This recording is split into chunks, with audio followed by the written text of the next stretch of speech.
We see a blonde guy named Xiaonan holding the unconscious body of a girl and apologizing to her. The girl's name is Linka, and in order to cure her, the guy created the most powerful artifact. He wanted to sell it, but was cruelly deceived by the buyers.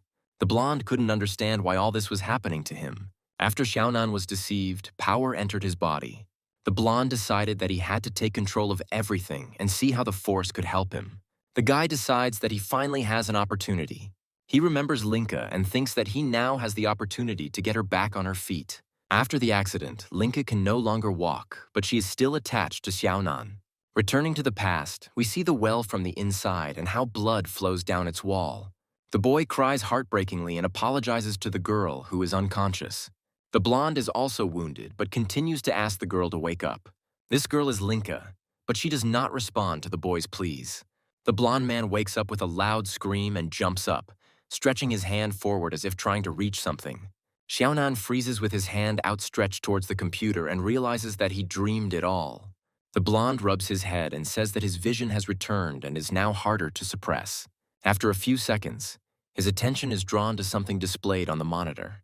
Frozen in place, the guy peers at the screen, trying to figure out if he is still asleep.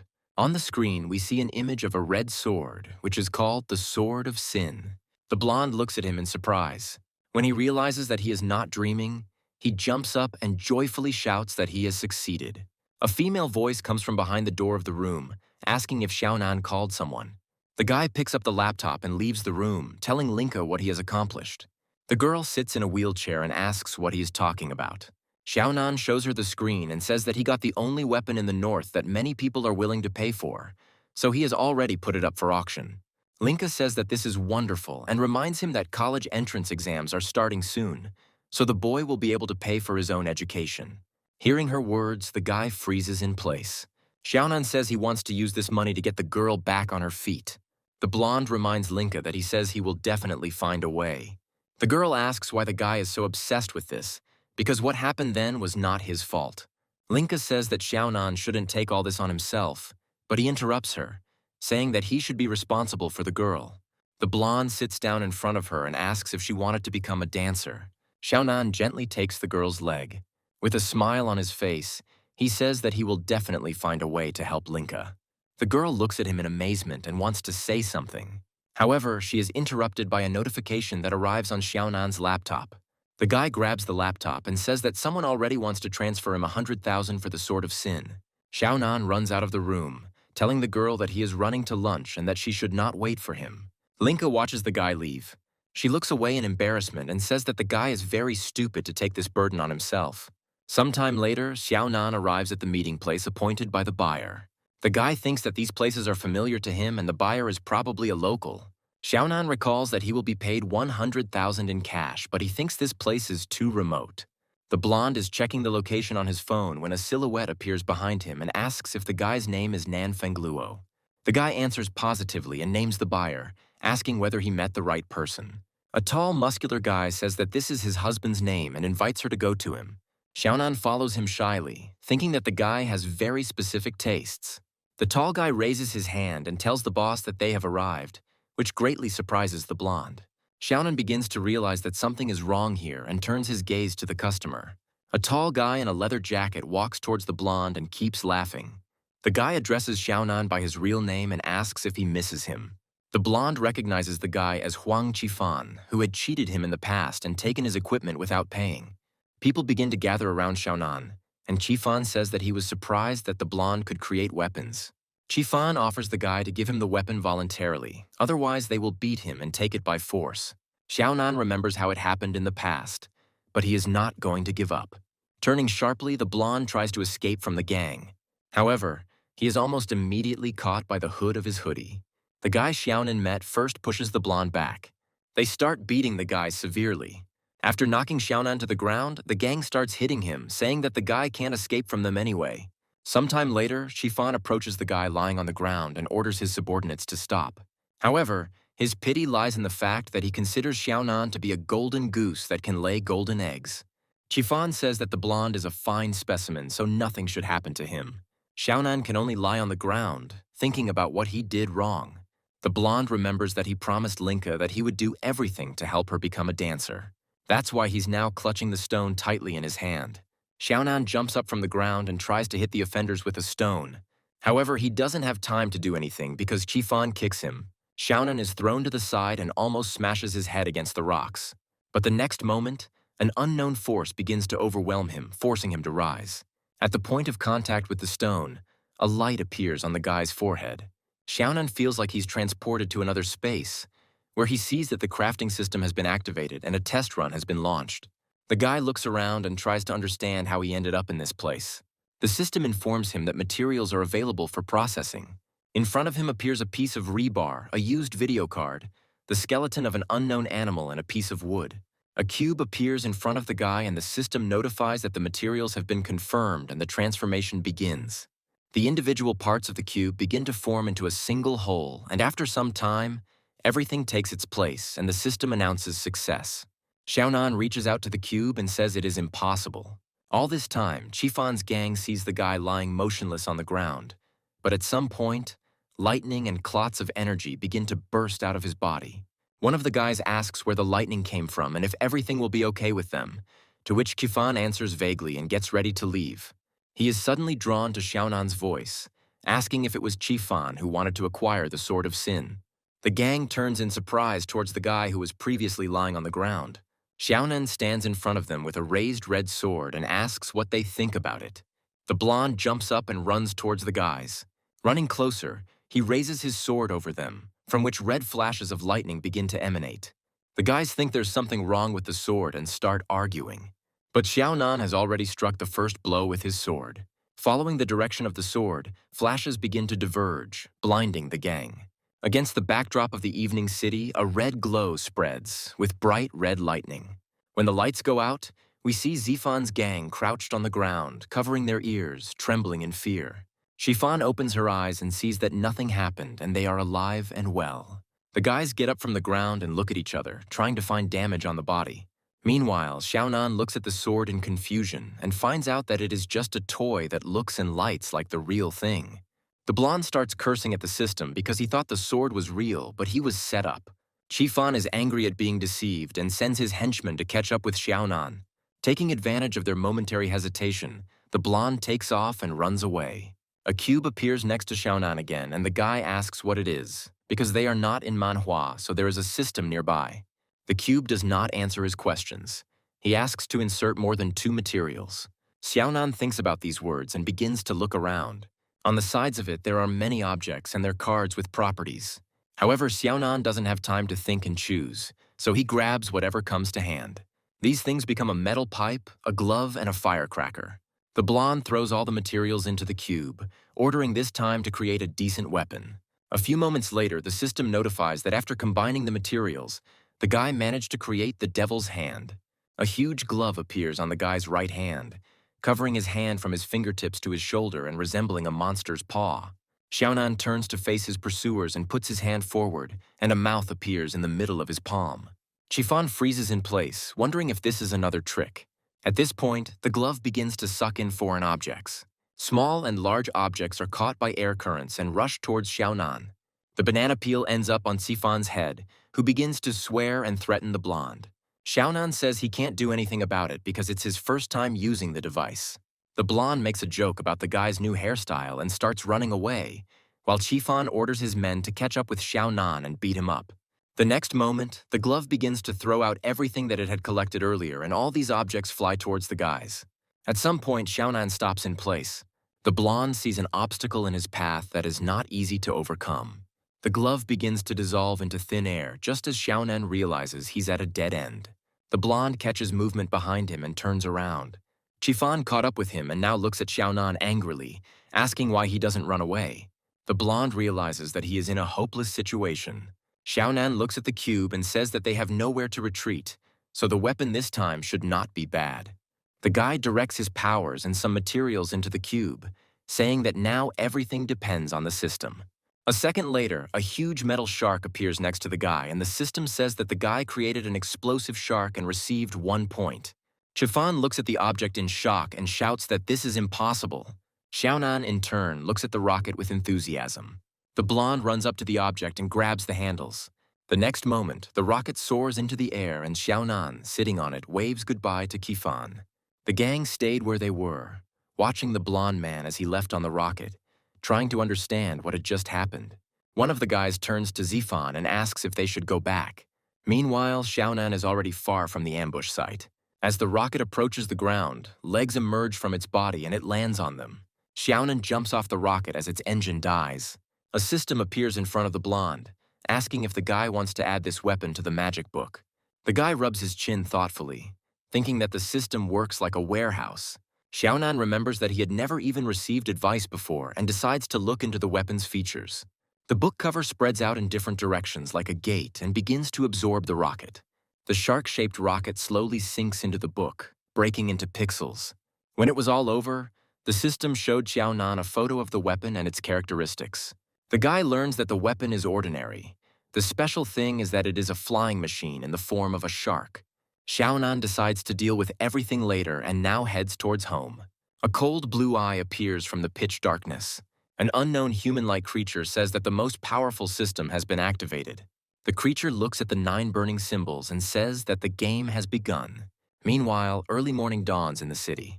Xiaonan has already come home and is now sitting at the table studying the new system. The system describes the item, Duarian headphones, calling them the first tastefully selected headset for young people. A restless clock, an alarm clock that never stops as long as it is wound up. However, the system reports that items without features cannot be saved, to which Xiaonan begins to scold. The book states that the owner's stats cannot be changed without higher-level items. Xiaonan calls this nonsense and decides to see what is in this book. The blonde sees a tribal leather shield and a heavy iron sword, which from the description looks very ordinary. The book also has 2-star weapons, and the system says that 2 1-star items can be used to create 1 2-star item. Xiaonan thinks that this is an interesting scheme and asks how many stars the best things have. The system says that 3 2-star hotels can be made into 1 3-star hotel, and 4 3-star hotels can be made into 1 4-star hotel. Xiaonan starts searching the system for information about 5-star items. The guy finds a photo of 5-star items that are listed in the Book of Magic Weapons. Each of these items is distinguished by its beauty, and each has its own unique feature. Xiaonan begins to suspect that he is not the only person who possesses the system, since these items were not created by him. While the guy was studying the system and 5-star items, he came across something that amazed him. He sees an object called artificial limbs that can restore even a disabled person to his former state. Xiaonan recalls that soldiers used a similar item in winter. The guy shouts that he absolutely must get this 5-star gear, because this is Linky's chance to get back on his feet. His joy is interrupted by a hand made of pixels that appears from the system's eye. The moment the hand grabs the surprised Xiaonan by the neck, he starts cursing. The guy grabs the hand and tries to remove it from his neck. However, he begins to get sucked into the system faster than he can do anything. The hand disappears from his neck and he finds himself back inside the pixel space. Xiaonan looks around but doesn't notice the girl who decides to call him. The girl tells him that when she kills him, she will become the ruler of the fighting world. Xiaonan asks her who she is and why she dragged him here. The girl looks at him predatorily and says that he doesn't need to know this. She says that the guy will soon die and immediately rushes at him, raising her sword over him. Xiaonan tries to cover himself from the blow with his hands, and at that moment, a transparent barrier appears around him. When the sword touches the barrier, the blade splits into several pieces and the girl flies to the side. Xiaonan looks at what is happening in surprise and looks at himself, wondering why nothing happened to him. The girl holds a crumbling sword in her hands and says that she's been dead for thousands of years, and asks why the guy is trying to stop her. A cube appears next to Xiaonan, recommending the use of a magic book to defeat the 6-star spirit warrior Pandora. The system informs that in case of failure, a punishment will be applied to him, loss of soul and control over the combat sphere. Pandora looks at the confused Xiaonan and asks if the mortal wants to fight her. The girl begins to create a weapon out of thin air and says that he can watch as she kills him. When the creation procedure was completed, the girl grabbed the handle of the weapon. Now the girl holds a new weapon in her hand, the Yabite sickle. Pandora charges at Xiaonan, who is surrounded by a sphere-shaped shield. She strikes one blow after another and the blonde sees that the shield begins to crack. Xiaonan tries to understand whether the girl is saying that she wants to gain control over the system. He understands that Pandora really wants to kill him, but he doesn't understand why she wants to. Xiaonan understands that the girl is serious because the shield crumbles under her blows. With a kick, Pandora sends the blonde flying to the side. The girl says that such an old shield cannot save Xiaonan. A guy sees a girl create a weapon out of thin air and decides he can do it too. Extending his hand to the side, Xiaonan summons an echo of the heavenly weapon. Contrary to his expectations, only a club appears in his hand, causing the boy to scream in despair. Pandora laughs at his attempts and says it's a funny trick. Having transformed the sickle back into a sword, the girl rushed towards the defenseless Xiaonan. With one swing of her sword, the girl cuts off the blonde's right hand. Xiaonan begins to scream in horror, but instead of blood flowing from his severed limb, pixels come out. The system notifies the guy that the value of his soul has dropped below 70%. The guy realizes that the red bar above his head reflects his life level, and the system says that when the scale drops to 0, Xiaonan will die. The blonde thinks that it really hurts, so if they hit him, he will definitely die. The girl says that she doesn't understand why the fighting world chose him, because in her opinion, he is an ordinary person. Pandora says that Xiaonan is not fit to become the ruler of this world. The girl rushes into battle and delivers several more blows to the blonde. Xiaonan tries to understand the requirements of owning this world and how to create various weapons. The system reports that Xiaonan's soul value is less than 20%. The blonde doesn't understand why he only creates a stick, while the girl creates a variety of weapons. The guy stretches out his hand and tries to create the weapon again, thinking that he can't sit back and do nothing. As Pandora strikes, her sword collides with the shield the boy managed to create. The girl says that she sees this material for the first time and considers it too fragile for this world. Due to the impact, the shield cracked, and Xiaonan was amazed that the girl had never seen such a thing. The blonde thinks that the girl might be a system created by the owner, because she's over 1,000 years old. Pandora begins to create new weapons and says that only those who have held a real magical weapon in their hands can call themselves a master. The next moment, a heavenly axe appears in the girl's hands. Xiaonan begins to transform his shield into a new weapon, an anti-explosive shield. Pandora is not familiar with this material, but she believes that she can break through it, so she is determined to win and attacks. The axe crashes into Xiaonan's shield and shatters it into pieces. The blow hits the blonde as well, and a stream of pixels starts coming out of his mouth. Xiaonan, screaming in pain, is carried away by the blast wave. The system reports that his soul value has dropped below 10%, and the guy wonders if it's time for him to die. He remembers how he and Linka were playing a video game, and she said she lost. She asked Xiaonan how he could play any game so well. Then the guy answered her with a smile that every game has its own tactics for winning. Once you master the rules of the game, you can determine its outcome. Now Xiaonan only thinks about the fact that he couldn't understand the rules of this game. Pandora is unfamiliar with the materials and weapons he uses. Xiaonan makes another attempt to create a weapon, thinking that he has not yet fulfilled his promise to Linka. Pandora was about to deliver the finishing blow, but she was blinded by a bright flash. She looked at the blonde man in surprise. Gathering all his strength, Xiaonan created a large electric cannon. Taking advantage of the fact that the girl has slowed down, the blonde shoots at her. Without encountering any obstacles, the boy finally managed to injure Pandora. In the smokescreen, Xiaonan sees the silhouette of a girl. A cannon shot tore off Pandora's arm and leg. The girl said that it was impossible and asked what kind of weapon it was and how he, being a weakling, was able to create it. Xiaonan says it's a charged particle gun and boasts that he's finally figured out the rules of the game. The girl smirks when she hears his words and her shoulder starts to glow. Soon the girl's severed arm grows back, gathering from pixels. Raising her hand up, Pandora summons a multitude of swords and says that she is the law here. The girl says that she is the master of Pandora's most powerful weapon, so she will be the winner in this battle. She points a huge number of swords towards Xiaonan, but he doesn't seem to be scared. The blonde says that times are changing, so modern technology should not be underestimated. The guy resorts to transformation, which causes the girl to freeze in place.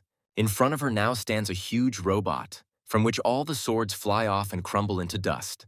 The robot's glowing red eyes settled on the girl. The robot was so big that it could squeeze the girl between its palms, which it tried to do. Pandora tried to fight and threatened that she only had a third of her strength. But in a year, she would fully recover and return. Xiaonan says that no matter how long it takes her, he will become even stronger in that time. The girl threatens him that he will take his words back the next time they meet and says that she will be the one who kills him. Her body begins to crumble under the pressure of the robot, and the girl tells Xiaonan to remember her words. The next moment, the robot's palms touch, crushing Pandora. Xiaonan opens his arms and sees that the girl is no longer between them. Immediately after this, the space begins to disintegrate into many pixels, and the guy finds himself in his room. Xiaonan realizes that he has returned to reality, so he falls to his knees in relief. He looks at his hands and says there is no pain, but he remembers the feeling, so it is not his imagination that is playing a trick on him. After a few moments, a smile blossoms on his face. Xiaonan clenches his fists and trembles with happiness, as he is very glad to be alive.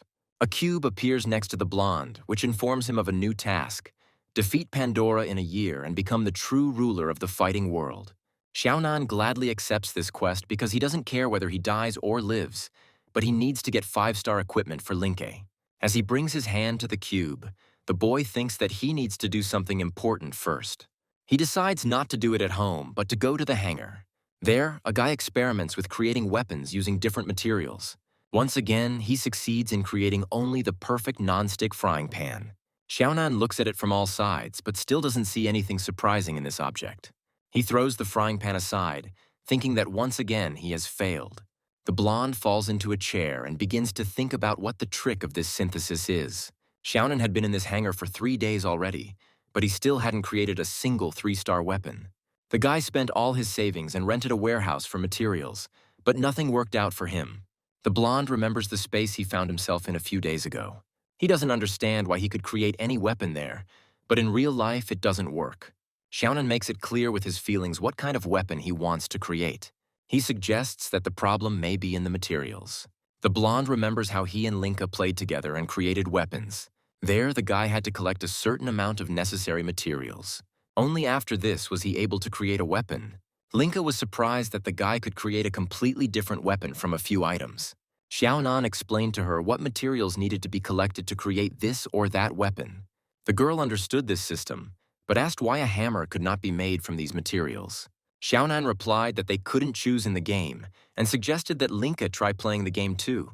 The guy said that the girl was smart, so she could handle it. Remembering this, Xiaonan thinks that he has freedom in this world. The guy understands that in this system it is possible to create any weapon, but different types of weapons are made from the same materials. So Xiaonan thinks that the solution to the whole problem is his conscious control over the characteristics of each material. The blonde takes an iron pipe and a frying pan in his hand and begins to create. He manages to correctly set the direction of the object's formation, and as a result, he gets a machete.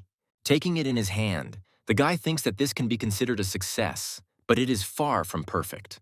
Taking a kitchen knife in his other hand, the guy imagines that the shape of the handle emphasizes the sharpness of the blade of the kitchen knife. Finally, Xiaonan succeeds in creating a standard enhanced blade. The guy twirls it in his hands and thinks that it is really a lot of fun.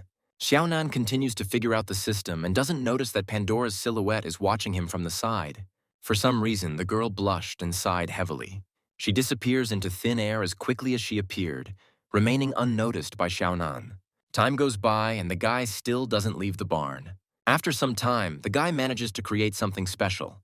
He created his first 1-star weapon, a sword that destroys weapons of a lower rank but does not harm enemies. Xiaonan says the last time he was this lucky was when he found a stash behind a store. Now he knows that rare materials can be used to create stellar weapons. The blonde notes that the weapon is so light that it seems weightless, which makes his movements more dexterous. Suddenly his phone starts vibrating, which distracts the guy from his task. Taking the phone in his hands, Xiaonan finds out that it is Linka calling him. When the guy accepts the challenge, the girl starts screaming that someone has come to their house. Xiaonan tries to ask her what happened, but the call is abruptly cut off. Meanwhile, Linka is at home, and the call was interrupted because the phone fell out of her hands. The girl pressed the stroller against the door, preventing the strangers from entering the room, but they continued to knock on the door. People insist that the girl open the door for them, otherwise they will act more rudely. Without waiting for action from Linka, the strangers knock down the door, causing the girl to fall out of her wheelchair. 2 guys enter the room and look around the space, looking contemptuously at the girl. Linka guesses that the guys are most likely Huang Shifan's people. The boys ignore her questions, and one of them says that Linka is Xiaonan's disabled girl. The guy reaches out his hand, trying to grab the girl, and says that she should come with them. Linka thinks that if she is taken away, Xiaonan will be in trouble. The girl clutches the stun gun behind her back and checks if it works. Linka orders the boys to leave her house immediately. The guy doesn't like her tone, so he says that the girl should have already realized what situation she is in. He says that she shouldn't have contradicted them, but his words are interrupted by a crash in the hallway. It was Xiaonan who didn't take into account that his movement speed had increased by 10 times, so he crashed into the wall. Linka can't see him, but she can hear his voice, but she can't believe that he came so quickly. Xiaonan comes into the room and says that the guys are not doing well by bullying the girl. The guy starts to take the sword out of its sheath. Taking up his star sword, he asks if the boys understand what all this means. Meanwhile, we are transported to the Black Lion's dining room in a destroyed warehouse. Chefs prepare steaks from a large carcass and hand them to waiters. Several pieces of steak appear in front of the man, who immediately begins to eat. He has sharp teeth with which he bites into the meat served to him. Sifan watches in surprise as the man empties more than one plate. The guy offers the man to bring something to drink, for example, a bottle of French wine. The man ignores his question and asks where Zifan's people are now and how things are going with them. The guy says that there will be news soon, and that they have found a person from whom they can get the game weapon. Chifan also says that his original target was not Linka, so the guy sent the guys to her so that they could have some fun. The man interrupts him, saying that he doesn't understand why they needed this girl at all. The master learned that Xiaonan can create objects out of thin air, so he really wants to meet him in person. Chifan thinks that Xiaonan is just playing tricks on them, but the man says that he is wrong. The beast-like man thinks that if all the rumors about the guy turn out to be true, then everything is very serious. He thinks that if their plan to capture Xiaonan doesn't work, they will just capture him themselves. A sharp sound distracts the man from his thoughts.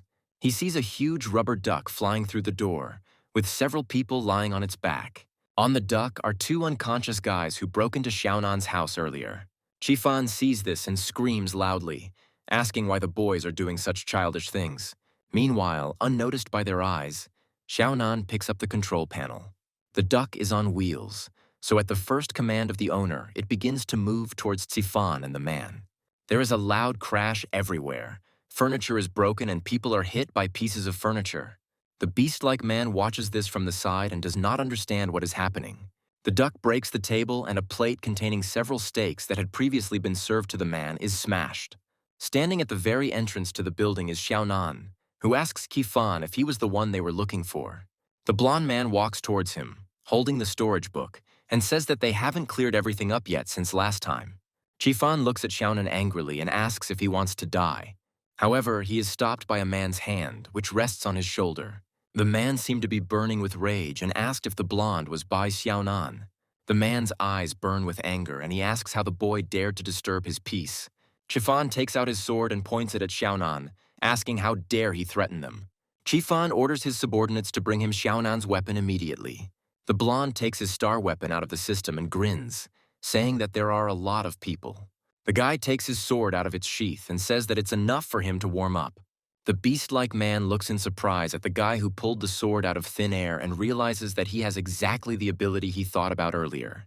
Xiaonan, meanwhile, effortlessly breaks through the crowd, cutting their swords into small pieces. Chifan hopes to strike the blonde, but he manages to block his attack, cutting his sword into small pieces. Zifan freezes in surprise, but the next second she loses her balance and falls. The guy's subordinates think that Xiaonan killed their leader and run away from the blonde. The guy tells them that his blade doesn't kill people, but you can always become a villain if you're brave enough.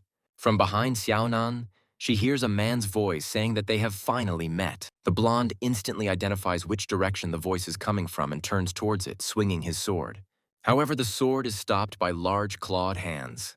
The next second, the man squeezes the sword in his hand and it breaks. Xiaonan looks at this with fear and realizes that he is left without a weapon in Chifan's lair. The guy was also shocked by the fact that the man actually turned out to be a werewolf and now appeared before him in a different guise. At this time, Xiaonan stands in front of the man who came to him and says that the system's recommendations that he should run and not look back are not so easy to follow. For a while, the den becomes quiet. However, this does not last long, because the next second, Xiaonan, who was thrown back by the werewolf's blow, breaks through the wall of the building. The blonde managed to create a shield before receiving a blow from the man and now endures his blows. As soon as the werewolf struck a couple of blows with his claws, Xiaonan's shield began to fall apart. The man raises his hand to strike and says that the things the guy created are simple trinkets. The werewolf says that it is funny to watch, then punches Xiaonan, causing him to fly away. The guy lands in trash bags and, trying to resist the pain, begins to create a new weapon. Due to the dust rising into the air, the werewolf sees only a faint green glow and asks if the guy can handle one more round. Suddenly, an arrow flies towards him from Xiaonan's side, which he barely manages to dodge. The blonde created a crossbow from scrap materials that can use anything as a projectile. The werewolf looks at the guy who appeared from the cloud of dust and says that now it looks more interesting.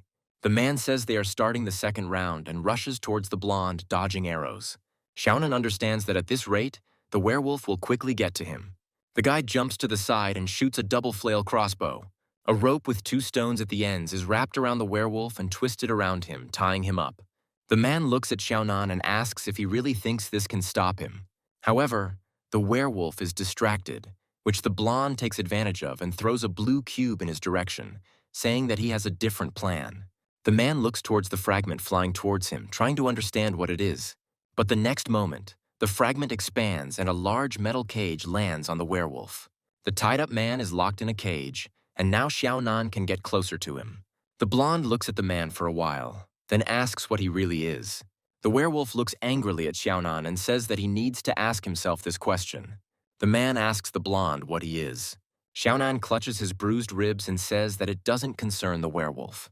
The man's muscles tense and tear the rope, after which he says that such strength as the blonde has is beyond the control of an ordinary person. The werewolf grabs the bars of the cage and bends them without any problem, getting out, thereby scaring Xiaonan. The man who turned into a monster hits the blonde man in the stomach with all his might. The force of the blow causes blood to flow from Xiaonan's mouth. The werewolf throws the guy aside, inflicting several wounds on him with his claws. Xiaonan lies on the ground and thinks that he was too careless and is now losing consciousness due to heavy blood loss. Tears start flowing from the guy's eyes. He can't do anything, not even move. The only thing Xiaonan can think about is Linka, and the system notifies that there is a danger that the owner will die soon. The werewolf, meanwhile, turns away from the motionless guy and talks to someone on the phone. He informs his superior that his mission is accomplished. The voice on the other end of the phone says that he only needs the core, to which the man says that he understands. The werewolf waits for the boss to hang up and only then hangs up. The man turns to Xiaonan, who is lying on the ground, and says that he has only one thing left to do. Extending the claws on his hands, he says that all that remains is for him to find his core, wherever it may be hidden. The werewolf points its claws towards Xiaonan, preparing to rip open his stomach. However, a guy suddenly grabs him by the claw, preventing him from striking. The werewolf looks in surprise at the guy, who, in his opinion, was no longer breathing. He asks Xiaonan why he is still alive and sees that the blonde man's eyes have changed. The werewolf is frightened by the external changes in the blonde, which is why he jumps away from him. The man, shocked, asks how this is possible and where the guy gets such strength from. Xiaonan looks at his wounds and says that his body is quite weak, so he needs to first fix it and only then activate the potential. The guy starts floating in the air, surrounded by flashes of pixels, and the system notifies that his body is overloaded and can no longer continue activating the potential. It was as if another person had entered Xiaonan, saying that the body was not capable of more, so he would not use his potential. The werewolf watches everything that is happening with anger. The man says that the guy is pretending to be a ghost, but since he is not dead, he will kill him again. The werewolf extends its claws and lunges towards Xiaonan, who is standing sideways to it. Before the man can get close to him, the blonde turns around and looks at him with diamond-shaped eyes. The werewolf, who was about to attack earlier, suddenly stops and looks at Xiaonan with fear. The man begins to tremble with fear because his inner instincts scream about danger. Now he feels like a small lion standing next to a huge dragon. Xiaonan lifts some pieces of rock and iron into the air and asks what the werewolf's name is. The man feels threatened, which causes him to back away, asking why the guy needs to know about this.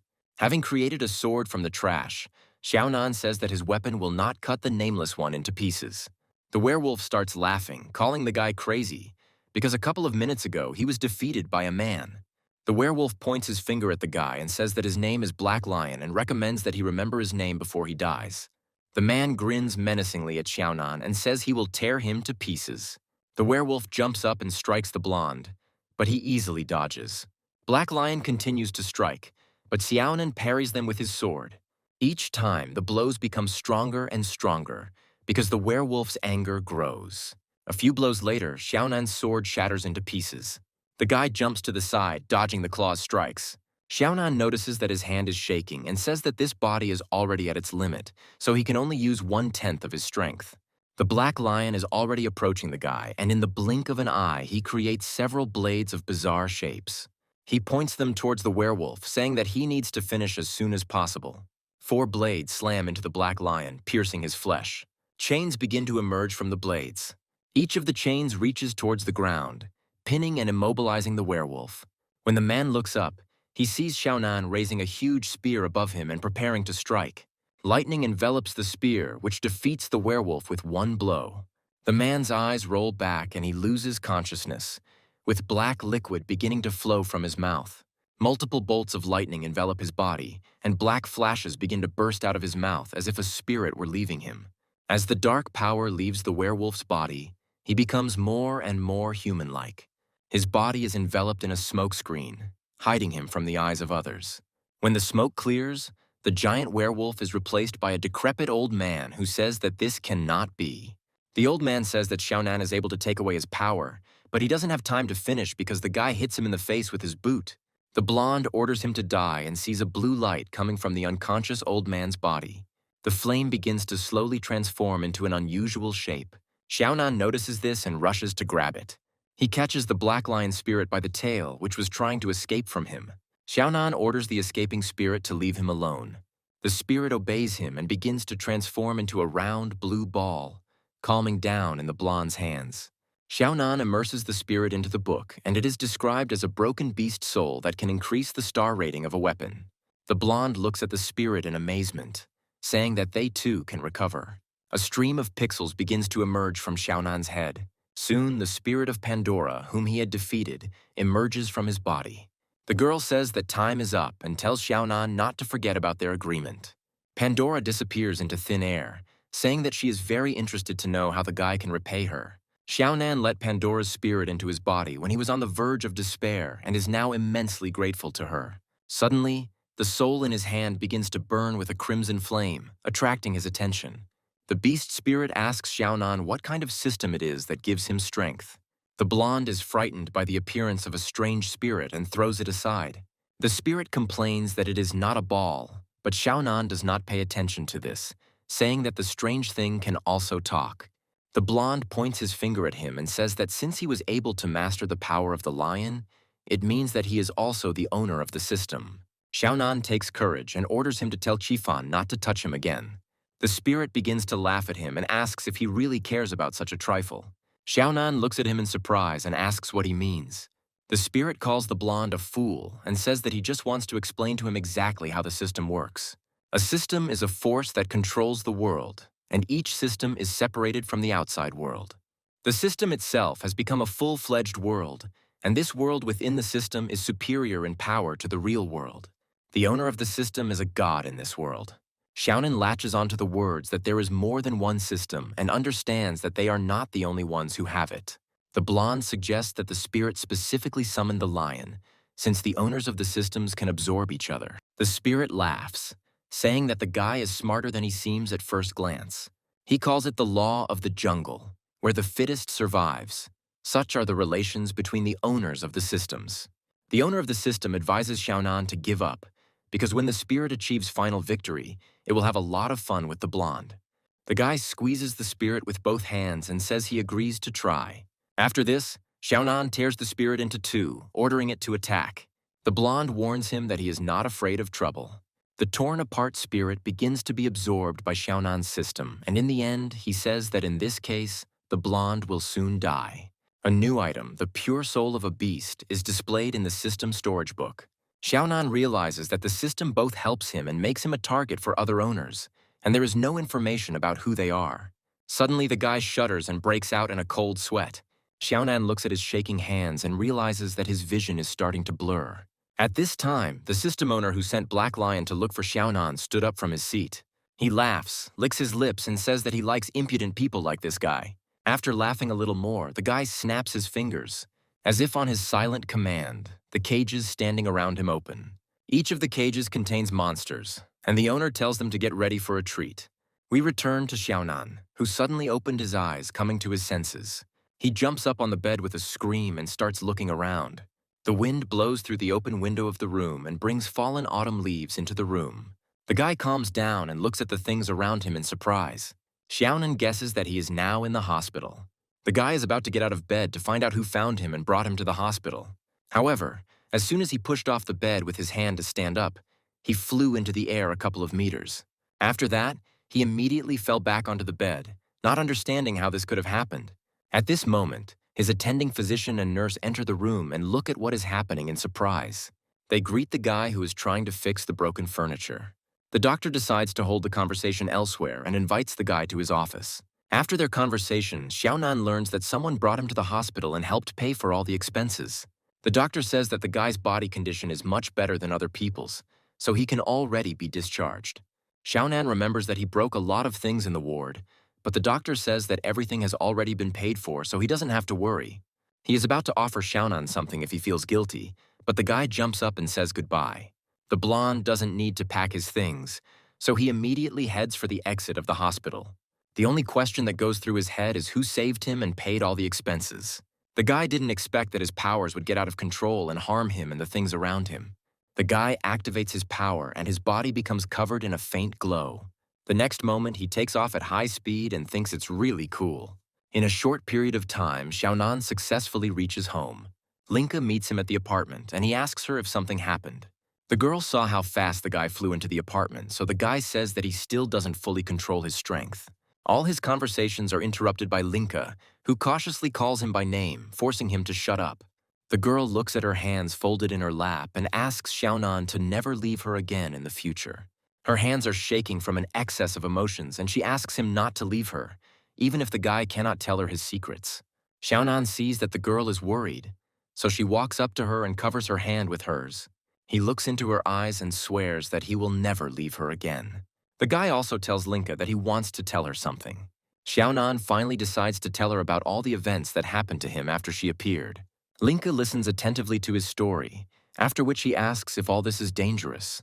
The guy deliberately concealed everything that directly concerns the system in his story, so he asks you to trust him. Suddenly, his body was filled with pain and weakness, just like the day he lost consciousness.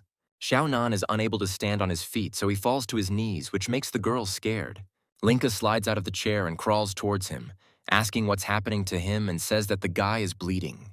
Before the girl can reach him, a hand appears out of thin air and grabs Xiaonan by the collar. A girl appears in the room and Linka asks who she is and where she's taking the blonde man.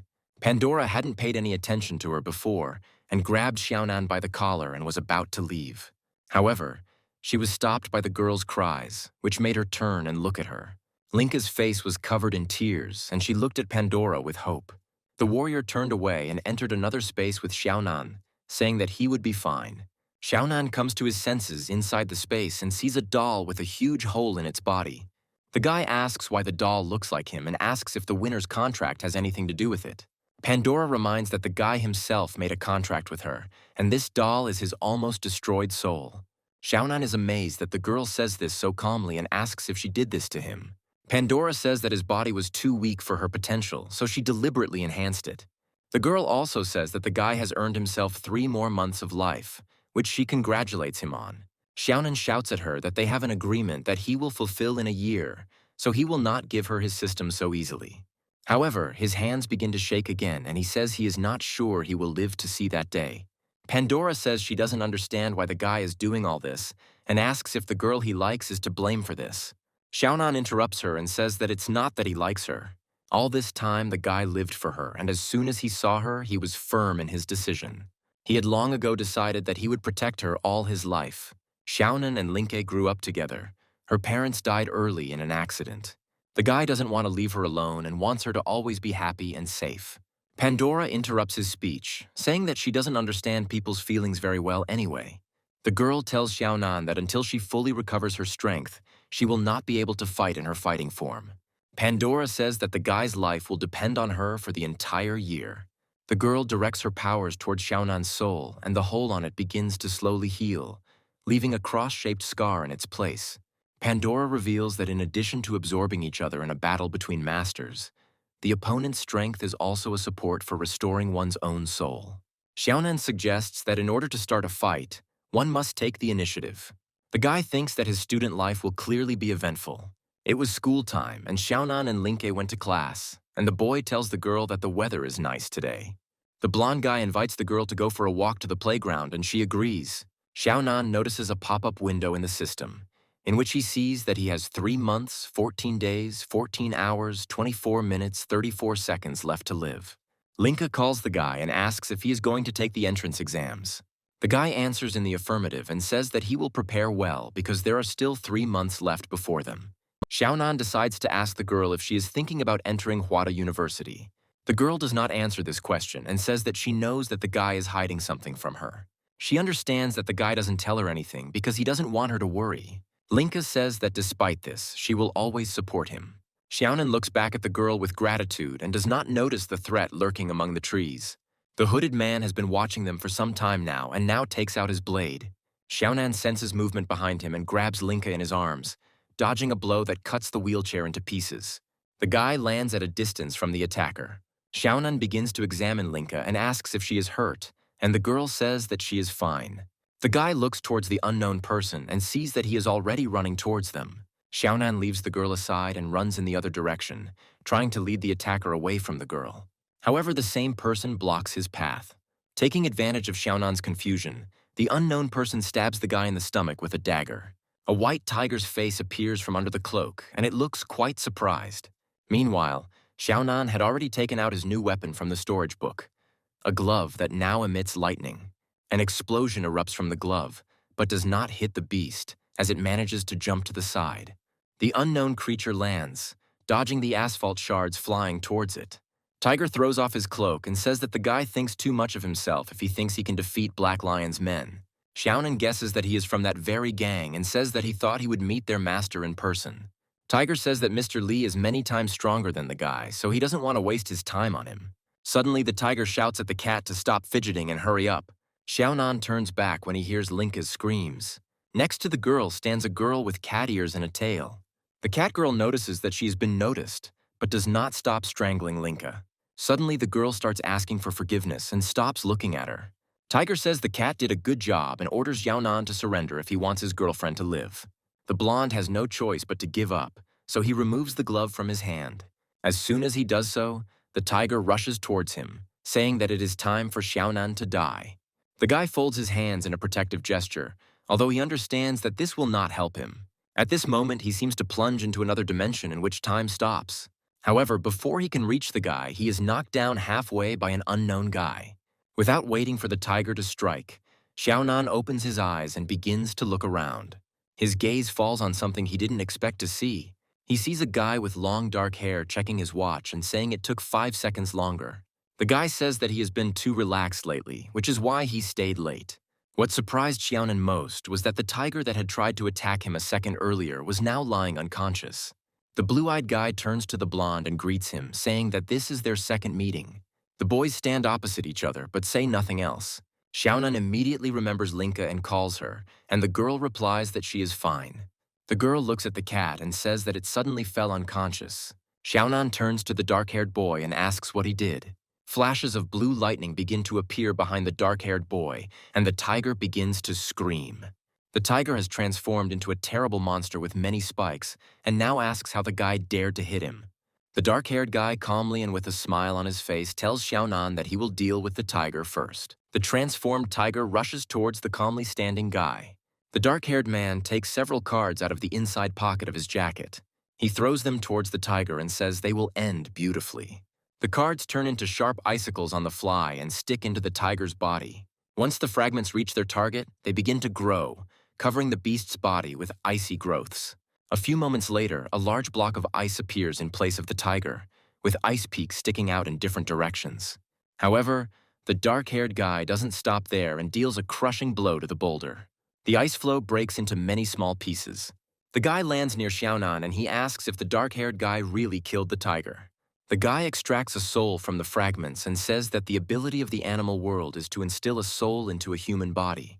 He says that these creatures are 2-star creations made in the beast world and that they drop rare materials. The guy takes a rare item out of the tiger and hands it to Xiaonan in honor of their acquaintance. The blonde continues to look at the guy with suspicion and asks who he is. The guy says his name is Wu Xin, and he also has his own system, and Xiaonan shouldn't worry, because if he wanted to harm him, he wouldn't have sent him to the hospital. The blonde is surprised by what the guy did for him, and Shin remembers that it cost more than 30,000. Xiaonan feels uncomfortable that the guy spent so much money on him, so he gratefully accepts the rare item. It turns out to be a 2-star tendon of a young tiger, which, after being eaten, is capable of prolonging life for a long time. After this, Xiaonan starts to create a wheelchair because the previous one was destroyed by a tiger. The blonde man carefully sits Linka down and asks what they should do with the cat girl. Shin says that they have nothing to worry about because he will send her back to the Beast Lord. An ice stork appears from the card thrown by Blue, grabs the screaming cat by the hood and flies away. Xiaonan and Linka watch the silhouettes recede and hear the girl screaming that she will be eaten. After waiting for the screams to die down, the blonde turns to Shin and asks what kind of abilities he has. The brunette puts his finger to his lips and says that people like them shouldn't share secrets with each other. Shin approaches the boy and girl and says that they don't have much time left, so they should leave. Xiaonan asks where they are going, and the brunette replies that they are going to a place where they can talk, and Miss Lu too. Suddenly, the entire company moves to a certain room, but Xiaonan and Linka were not prepared for this. Shin invites them to settle in with a smile, saying that this is his base, but the blonde does not hear him because he is not feeling well. The brunette remembers that the first space travel can make you feel a little nauseous, so he hands them a glass of water. A little time passes during which Linka and Xiaonan come to their senses. Shin asks if they need anything else, and the girl replies that they are fine. The brunette places the glasses on the counter and says that in that case they should get down to business. Shin says that Xiaonan must fulfill his 3 demands or he will extract the martial world core from his body. The blonde freezes in shock because Shin no longer looks as friendly as before. Linka doesn't fully understand what this is all about, but he knows that it definitely carries some risks. She asks if Xiaonan will be harmed in this, and Shin replies that there is a 67.5% chance that he won't. Linka asks why the brunette wants to help them, and why Xiaonan in particular. Shin says he doesn't know the answer himself, but Xiaonan should have realized that the system gives them the main task. The brunette takes the cards out of his pocket and they start to float in the air around the guy and the girl. Shin says that each owner of the system has his own main tasks, and his task is to guide, but not to kill. So the brunette must help Xiaonan truly master his skills. The blonde seemed to sense a threat coming from the guy, so he began to materialize a weapon. Xiaonan slings the huge sword over his shoulder and asks why Shin thinks they need his help. However, before he can take a single step, he freezes in place. Turning his head slightly, Xiaonan noticed an ice blade that was almost touching his neck. Shin was at his side in an instant and already had a dagger to his neck and said that it would be reckless of him to refuse. Having shown what he is capable of, the brunette runs away with the blade and tells Xiaonan to listen to him carefully. He points to the flying cards and says that this is the kingdom key to activate one of the worlds. Only a man who has created his own key can take possession of the kingdom. The martial world is not a place where you can create whatever you want. And as for the secret, Xiaonan will have to find out for himself. After finishing his speech, Shin puts the cards back in his pocket and Xiaonan puts away his sword. The blonde doesn't know if he can trust this guy or not, but decides to just listen to him as long as Linka is around. After waiting a minute, Shin adjusts his glasses and says that they should move on to the next 2 demands. The brunette asks Xiaonan to listen to him carefully. The guy says that the second requirement can be very difficult for the blonde. Xiaonan is preparing to hear something scary or difficult. Shin tells him that he should go home, review everything thoroughly, and prepare for the upcoming exam. Xiaonan and Linka look at him with great surprise because they didn't expect such a demand. Shin says that the boys are still students, so they should study properly. Xiaonan says that they are deciding a matter of life and death here, and the brunette starts talking some nonsense. Shin says he will take care of their safety until the guy gets the key. Xiaonan looks at the brunette and doesn't know what to answer him. Suddenly, his attention is drawn to Linka, who pulls him by the edge of his jacket. The girl says that they have already faced difficulties in their lives, but the guy always did everything in his power. She says that Xiaonan is not the type of person to let go. Linka reminds him that his life does not end with this system. Xiaonan thinks about her words and realizes that he really has been fixated on the system lately. The guy looks at the countdown chart again and says he doesn't have much time left. After his words, Shin remembers that the guy had to sign a contract with a certain creature. Xiaonan is surprised by the fact that the brunette knows about this. Shin says the boys were initially skeptical, but since it was their first meeting, they had to show respect for each other. After his words, the guys shake hands in a conciliatory gesture. Xiaonan is transported to his space and is very surprised that Shin came here after him. Brunette says that the power of what was left by previous generations cannot be limited by the current gods of war. Pandora looks at him and says that there has been unauthorized entry. The girl begins to create a weapon, and the next second it appears in her hand. Pandora charges at Shin with a battle cry. The brunette says that such murderous attitudes towards those she meets for the first time can negatively affect the user. Pandora strikes, but Shin deftly dodges. Catching the moment when the girl froze for a second, the brunette puts his finger to her forehead. He says the word change, after which the girl's forehead begins to glow. At the point where the fingers touched, a mark in the form of an hourglass, which was on Shin's cards, appeared on Pandora's forehead. The girl starts rubbing her forehead and jumps away from the brunette. Pandora begins to dissolve into pixels and asks if it was worth it. Shin also begins to dissolve and replies that what is worthwhile is not as simple as it may seem. Xiaonan asks the brunette what's going on, but he tells him to just wait. A cube appears in front of the blonde, from which a voice comes, promising to do something next time. Xiaonan emerges from his space and asks Shin what just happened. The brunette approaches the table and leans on it with a shaking hand. Shin puts a handkerchief to his mouth and says that Pandora cannot harm him now. Xiaonan checks the system and notices that the timer has stopped, then tells Shin that he is amazing. The brunette says that nothing else is stopping the guy from preparing for the exam, but he will voice the last requirement next time. Linka happily says that it's time for them to go, and Xiaonan thanks Shin for his help. The guy directs his power at them and sends them back to the real world, instructing them to prepare well for the exam. When the room is empty, Shin turns towards the table. He takes off his monocle and places it next to a photograph of a couple in love. The guy starts to lose his magical haze and says that they probably didn't guess anything.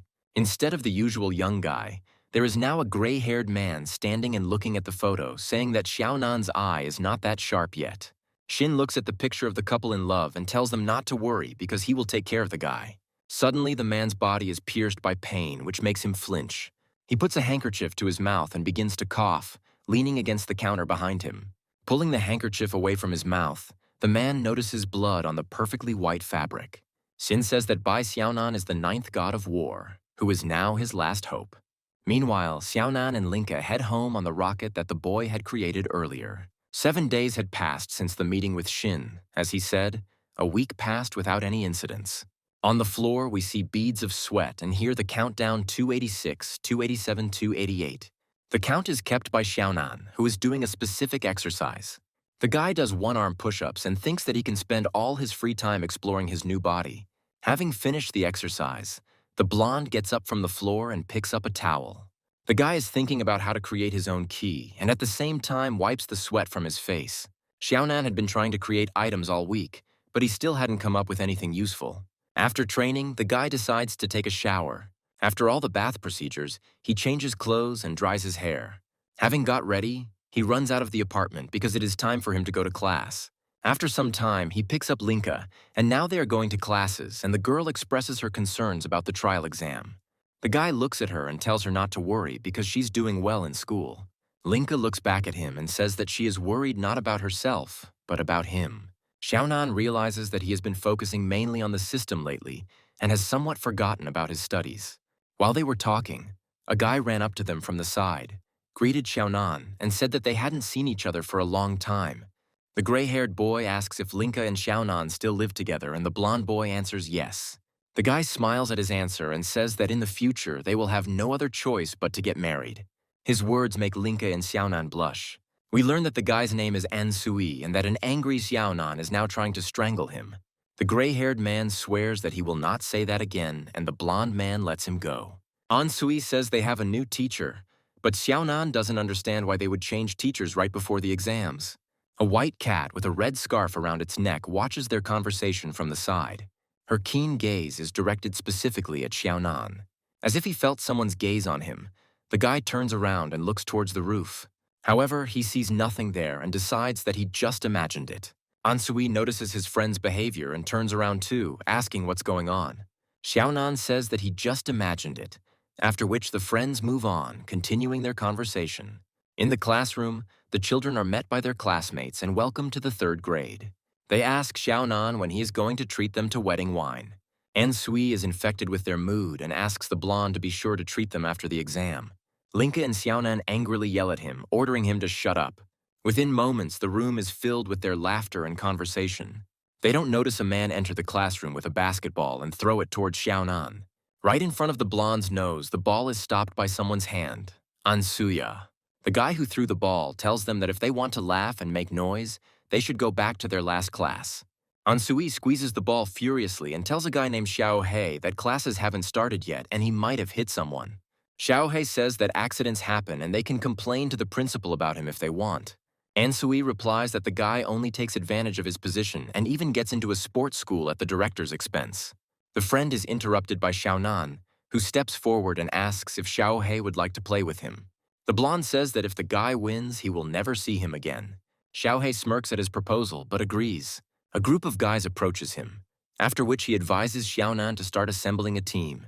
Xiaohei agrees to play with him and promises that if he loses, he too will not appear before Xiaonan again. Ansui says that he will go and assemble a team right now, but the blonde stops him. Xiaonan starts spinning the ball on his finger and says he can handle them alone. After some time, the teams meet on the basketball court. Xiaonan's friends are in the stands, half of them happily supporting him, while the other half are watching what is happening in surprise. The blonde single-handedly bypasses the players from the opposing team, and they don't have time to keep up with him. Xiaohe looks at the guy angrily, but doesn't have time to react to his attacks. Xiaonan throws the ball into the net without much effort. The scoreboard shows the score 2-0. When the opponent surrounds Xiaonan, he jumps up with the ball, causing Xiaohe to be both angry and surprised at the same time. After a short period of time, the score becomes 22-0. The game continues and the opposing team tries to block Xiaonan. However, the guy doesn't get confused and throws the ball from the middle of the court, hitting the net. When the score becomes 88-0, the referee declares the game over and Xiaonan has won. The guy happily leaves the court and sees Xiaohei, who is sitting on the floor and saying that he is leaving basketball. Ansui asks when Xiaonan became so good, and Linka replies that he has been training a lot lately.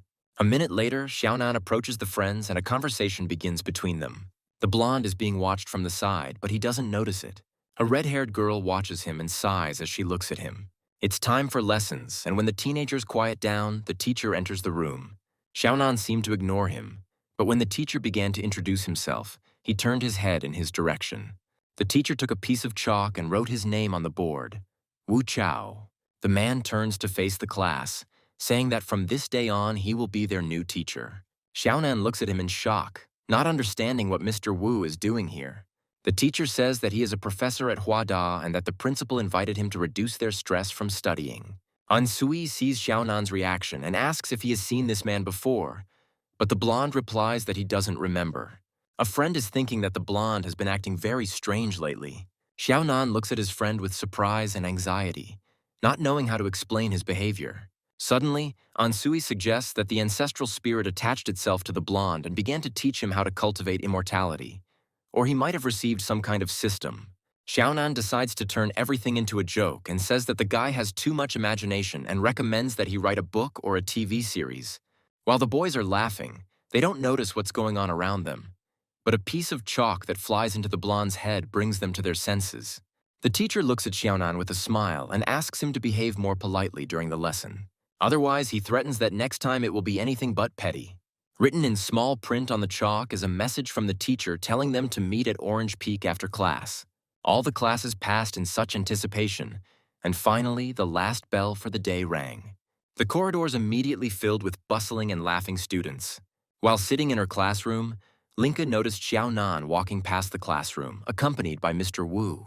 The girl tries to understand what Teacher Wu is doing with the blonde man and assumes that this is the new teacher that Ansui is talking about. The next moment, Linka turns away from the window leading to the corridor and says that it shouldn't worry her. Outside the window, a white cat is watching the girl on a tree, and the girl notices it out of the corner of her eye. However, as soon as Linka turned her head, the cat disappeared from her field of vision and hid behind a tree trunk. Meanwhile, Teacher Wu and Xiaonan went to the roof of the building to talk. The blonde looks at the teacher defiantly and asks why he came to their school, and more importantly, when he managed to become a professor. The brunette shows his ID and says that he didn't lie and that this is indeed the truth. Teacher Wu says that he came because he wanted to see his progress, because the boy recently studied the world key but made a lot of mistakes. Xiaonan begins to materialize the weapon and assumes that the teacher will not tell him anything about the world key anyway. However, with the help of the man's hints, the blonde still managed to create a changeable sword. Despite all his efforts, the boy was able to create a sword that changes its shape, but he was unable to upgrade it to the level of 2 stars. The sword in the boy's hands takes on different shapes, and Xiaonan says that he decided not to use tiger tendons this time. The teacher says that the key to creating 2 stars will be the creation of a world key, because without it, the guy is not able to fight with other masters. The man thinks that this is the first time he has seen a 1.5-star weapon, so he thinks that Xiaonan is a genius in his own way. Having demonstrated the sword's capabilities, the blonde puts it away and says that he still can't understand anything. The teacher smiles and looks at the thoughtful boy. Mr. Yu raises his finger and suggests that the guy think about why he needs this key at all. Xiaonan slaps his fist against his palm and suggests that the key is needed to open the lock. Suddenly, a silhouette appears behind the young man, causing the teacher to flinch. An unknown person, who vaguely resembles a rat and has a long tail, jumps down from the top of the roof and directs a stream of fire at Xiaonan and the teacher. In flight, it flips over and lands on its feet away from its victims. Master Wu created a wall of ice to protect them and asked if Xi Chen really wanted to break the peace treaty between the masters. The Ratman replies that his master does not want to break the peace treaty, but he would like to see the new world master. While Xiaonan was distracted, a girl snuck up behind him and put her hands on him, saying that it was not against the rules. The girl with the foxtail snuggled up to the blonde and said that the guy was pretty cute and to her taste. The girl hugged Xiaonan and told him that he had better not move, because she might accidentally break his neck. Suddenly her eyes widened as she felt something strange. Without her noticing, Xiaonan materialized an explosive glove and pressed it against the fox's stomach, forcing her to step aside. The guy was angry at the way the girl was clinging to him, so he told her to disappear. The next moment, he activated the glove and the fox disappeared into thin air. The Ratman saw everything, but he couldn't do anything except start scolding Xiaonan. Teacher Wu stood to the side and did not interfere with the situation, watching how the blonde would solve the problem. The man pointed ice shards at the Ratman and said that they had crossed the line and ordered them to leave. Teacher Wu tells him to return to the master and say that it is none of his business what the brunette is doing, and that the Soldier King himself will come to him when he grows up.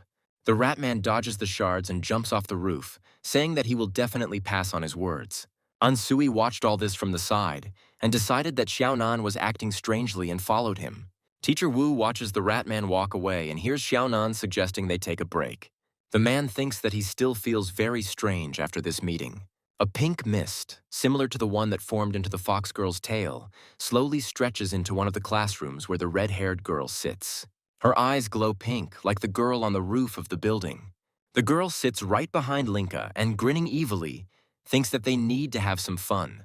For the rest of the day, the red-haired girl stayed close to Xiaonan, as if she had just happened to be nearby. The guy was talking with his friends and didn't notice the girl, which upset her a lot. Zei herself didn't understand why she started paying attention to Xiaonan. It was time for physical education, and the teacher said that there would be no running today and gave the class time to break into pairs. The red-haired girl began to look around in search of a free man. Her attention was drawn to a girl with a short haircut to whom she reached out, intending to offer to become a partner. But before she could touch the girl, someone grabbed her hand. One of her classmates pushed away the red-haired girl's hand. Zei cringed, pressing her sore arm to her chest, and looked at the girl named Xiaoman with a questioning look. A classmate told her to think first and then do something. Xiaoman took the short-haired classmate by the arm and led her away, saying that Ning's father had become a criminal, so she shouldn't interact with her anymore.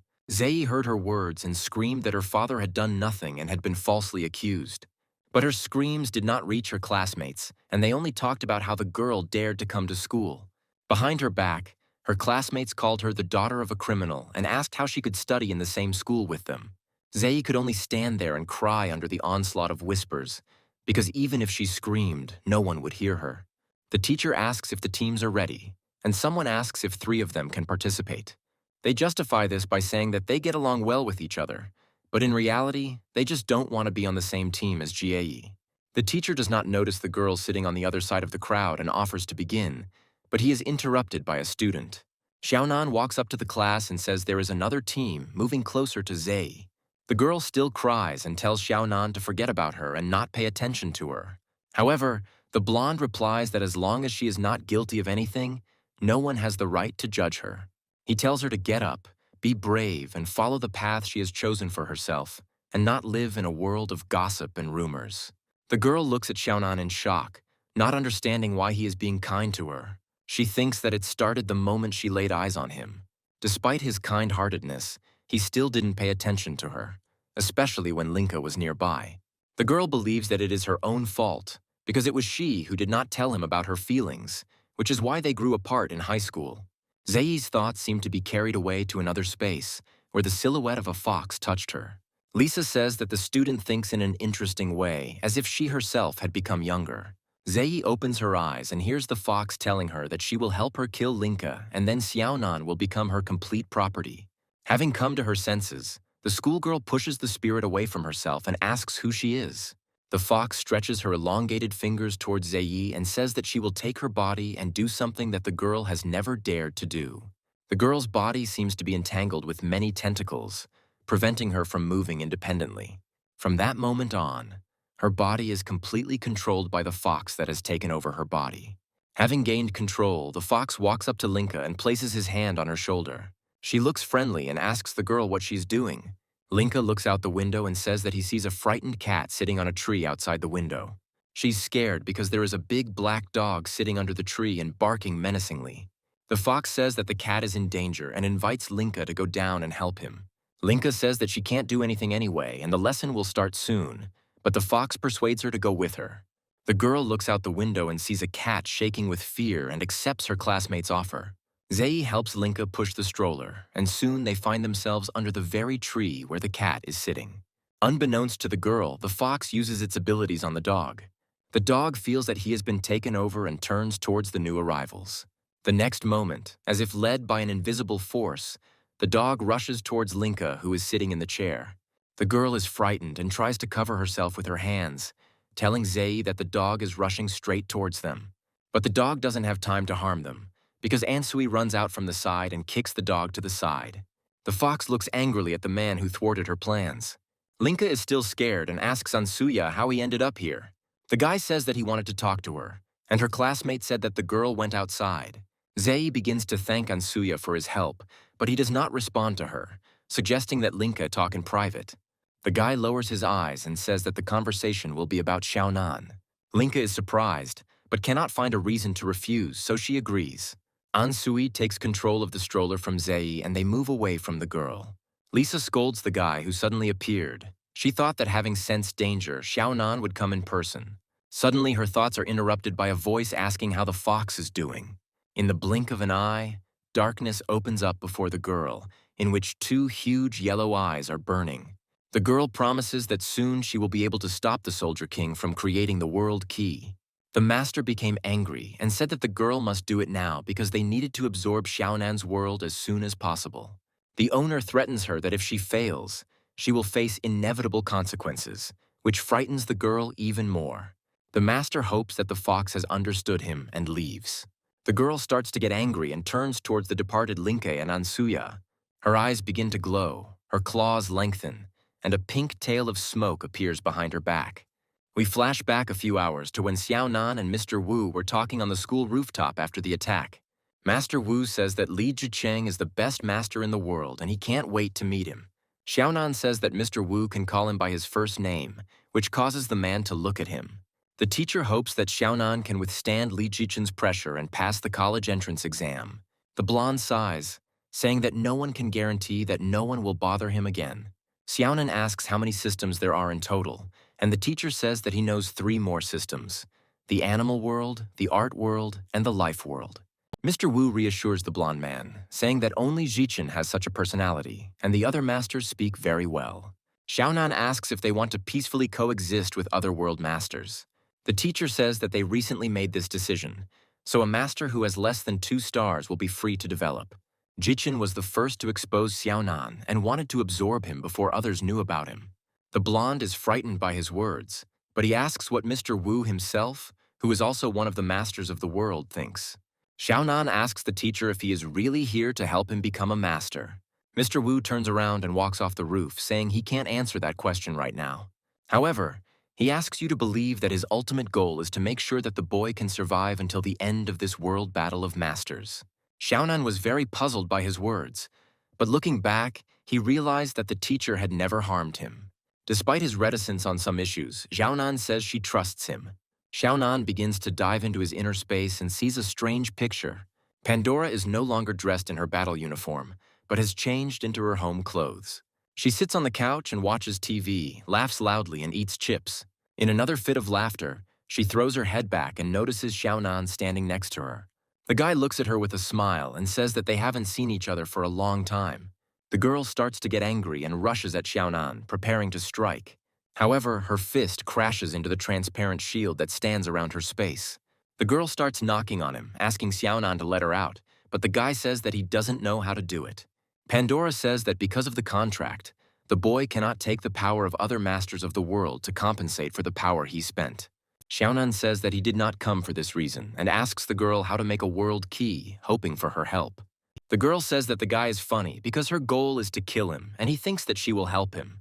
Xiaonan says that his main goal is to make Linkage able to walk again, and after that, he will give her his position. Pandora froze in place because she didn't think the guy was serious then. The girl ponders his words and quietly asks if she can stay by his side. Xiaonan didn't hear and decided to ask again, but Pandora didn't repeat it. The girl says that she will not help him, because in the heart of every master there is a desire, an indomitable aspiration. Pandora points her finger at him and says that Xiaonan is no exception to the rule.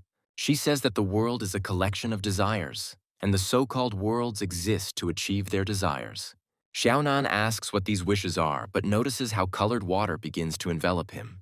Pandora says the master of the world will be consumed by desire and power, and as their power becomes stronger, so will their desires become stronger. Xiaonan is overwhelmed by water, like tidal waves of the sea, and is pulled to the bottom. His own voice reaches his ears, but as if he were younger. He sees the well and himself holding Linka in his arms, wishing he was strong enough to protect her. The boy screams like a man possessed that he wants to become stronger. Xiaonan looks at the memories with horror, which he dreams of erasing from his memory forever. The memory turns into a terrible dream where the boy notices Seonan and grabs his leg, saying that he wants power. Pandora seems to be watching everything that is happening from above and sees how her own nightmares are taking over the blonde's consciousness. She asks how a person can restrain himself when he has the power to fulfill all his desires. Xiaonan grabs one of the nightmares by the hand and bites it, after which the silhouette begins to dissolve, turning into fog. With one breath, the blonde absorbs all the nightmares that previously grabbed hold of him and wouldn't let go. Pandora looks at what is happening in shock, because she did not expect that the guy would be able to get out on his own. Xiaonan says that if this is his desire, it can't just swallow him up. Even if other desires have this ability, he must absorb them before they absorb him. A silhouette from her memories appears before the girl, telling her that he would consume desire before it consumed him. Pandora looks ahead in surprise, as if she saw a loved one who has been gone for a long time. The girl grabs her head and says that all this irritates her, because she should not be in first place, because she will not be able to educate the future generation. Xiaonan looks at her and says that if she doesn't want to say it, then she should just forget about it. Before the guy can finish speaking, he hears the sound of glass breaking and is pierced by pain. The girl, in an attempt to silence Xiaonan, materialized a spear and pierced the shield, hitting the blonde's stomach with the tip. At the same second, the shield flies apart, and the spear begins to glow from the lightning enveloping it. Lightning slowly but surely passes into Xiaonan's body, and he begins to remember when he felt this before. Pandora looks at him with a smirk and asks if he minds if she borrows his body and goes for a walk. Sometime later, Ansui takes Linka aside to talk about Xiaonan. Leaving the girl alone, the guy peeks out from a secluded place and looks around to make sure they are not being followed. After this, Ansui sits down in front of the girl and asks if it is true that she grew up with Xiaonan, and the girl answers in the affirmative. Leaning closer to Linka, the boy asks if the blonde is really human. The girl looks at him with a strange expression on her face and asks if the guy has been under too much pressure from studying lately. Ansui tries to justify himself by saying that he just saw something incredible, which is why he asked. Linka hangs his head and says he doesn't know how to say it. She asks if Ansui Xiaonan trusts him since they are best friends and recommends that they talk to him in person. The guy feels as if he has been shamed for trying to find out his friend's secrets through another person. They are distracted by Zei, who said that Linka is the kind of person who communicates with Xiaonan every day. The fox accuses the girl of currently flirting with another man. Ansui says that Linka is quite attractive and asks who he is talking to now. Zei's body, engulfed in a fox aura, said that Ansui was simply Xiaonan's assistant. The fox's aura wraps around the boy and girl, lifting them into the air, and the fox asks if Ansui is jealous, looking at Xiaonan's outstanding appearance. She says that the blonde has gained powers that ordinary people cannot even imagine. Lisa turns Ansuya against Xiaonan, saying that although he was his best friend, the blonde decided to keep silent about the power he had received. Lisa grabs the guy's face and says that Xiaonan didn't tell him anything because he doesn't consider him his friend. When doubt creeps into Ansuya's heart, the fox begins to creep into his body. The guy becomes possessed and begins to scream, either from pain or from the anger filling his heart. The fox spirit watches this from the side and tells him to become more and more angry and envious. Ansui can't escape the fox's thick aura and it begins to engulf him. Linka wants to get to him and help, but the abyss draws her in too. It turns out that all this time, Linka and Ansui stood motionless, and the fight was in their minds, poisoned by the fox. In the real world, the guy stands and trembles with anger, and his eyes have acquired a pink tint like the fox's tail. Linka is also shaking with feelings of indignation. Her eyes are also pink. The fox wants them to die in the fantasy world, and then Xiaonan will become a master with no one to follow, and then the master world will abandon him. She is interrupted by a voice that says that it was not in vain that he went out for a walk, because a lot of interesting things are happening here. The fox had already heard this voice, so she turned around abruptly. Right behind her stands Xiaonan, who asks the girl what she did with the boy and the girl. The girl didn't expect him to be so close, so she jumps back.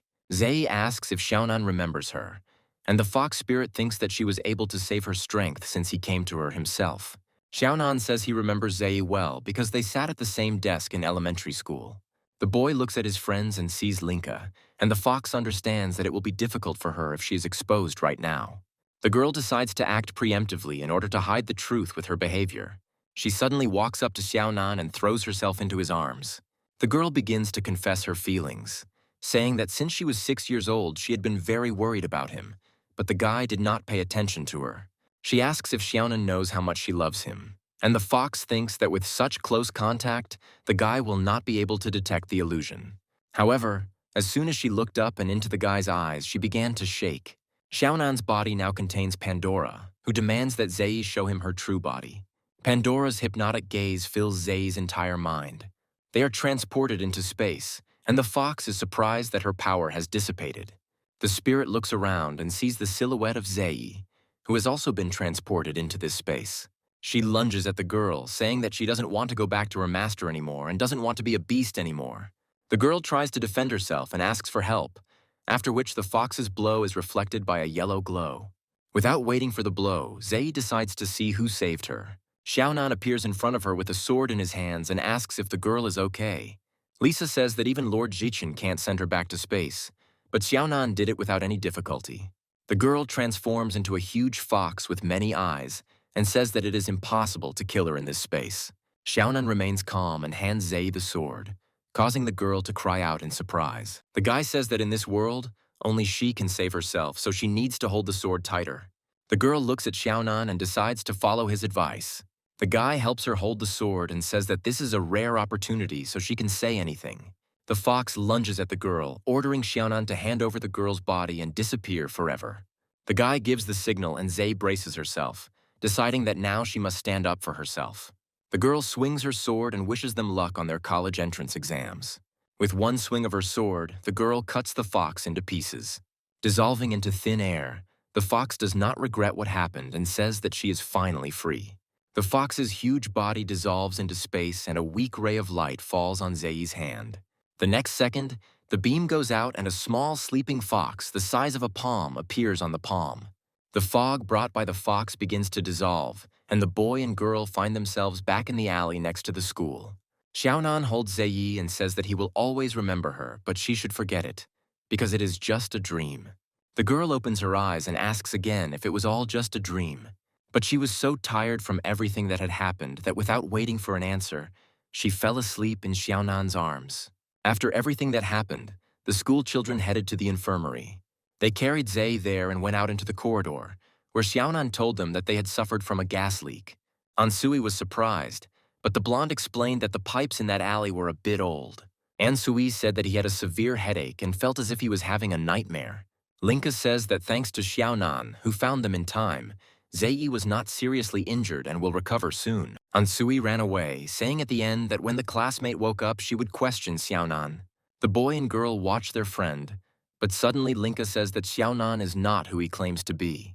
The blonde turns to his friend and asks what this means. Linka says she has felt this for a long time and asks what he did to Xiaonan. The guy's eyes become like Pandora's, and the warrior says that the girl has a sharp gaze. Pandora says that there is still half of Xiaonan's soul left in this body and she will leave it for him. Linka asks what happened to Xiaonan, and the warrior says that he chose the hardest path to become stronger. Looking at the frightened Linka, Pandora says that Xiaonan is doing all this only for her. While Pandora controls Xiaonan's real body, we are transported to a desert where a trail of lonely footprints can be seen. A silhouette in a cloak, reminiscent of a blonde man, moves through the deserted fields. At some point, the person reaches the cliff and stops. From above, he looks down on the endless sand dunes, across which the wind blows sand. Xiaonan doesn't understand what this place is, but he's been here long enough to sweat. The boy remembers that his soul left his body at the moment when Pandora pierced him with a spear and took possession of his body. The warrior separated his consciousness and teleported Xiaonan to an unknown location. Xiaonan is convinced that this should somehow help him create a world key. The guy looks around and sees nothing but rocks and sand. The blonde doesn't know how long he'll be here, but first he needs to find water and food. Suddenly his gaze is attracted by a rodent, which is eating rare blades of grass and does not pay attention to the guy. A kitchen cleaver instantly appears in the hungry guy's hand and he says that he saw meat. Xiaonan rushes towards the fleeing rodent, screaming furiously, urging the animal not to run away. At some point, the blonde stops and looks towards the fleeing rodent.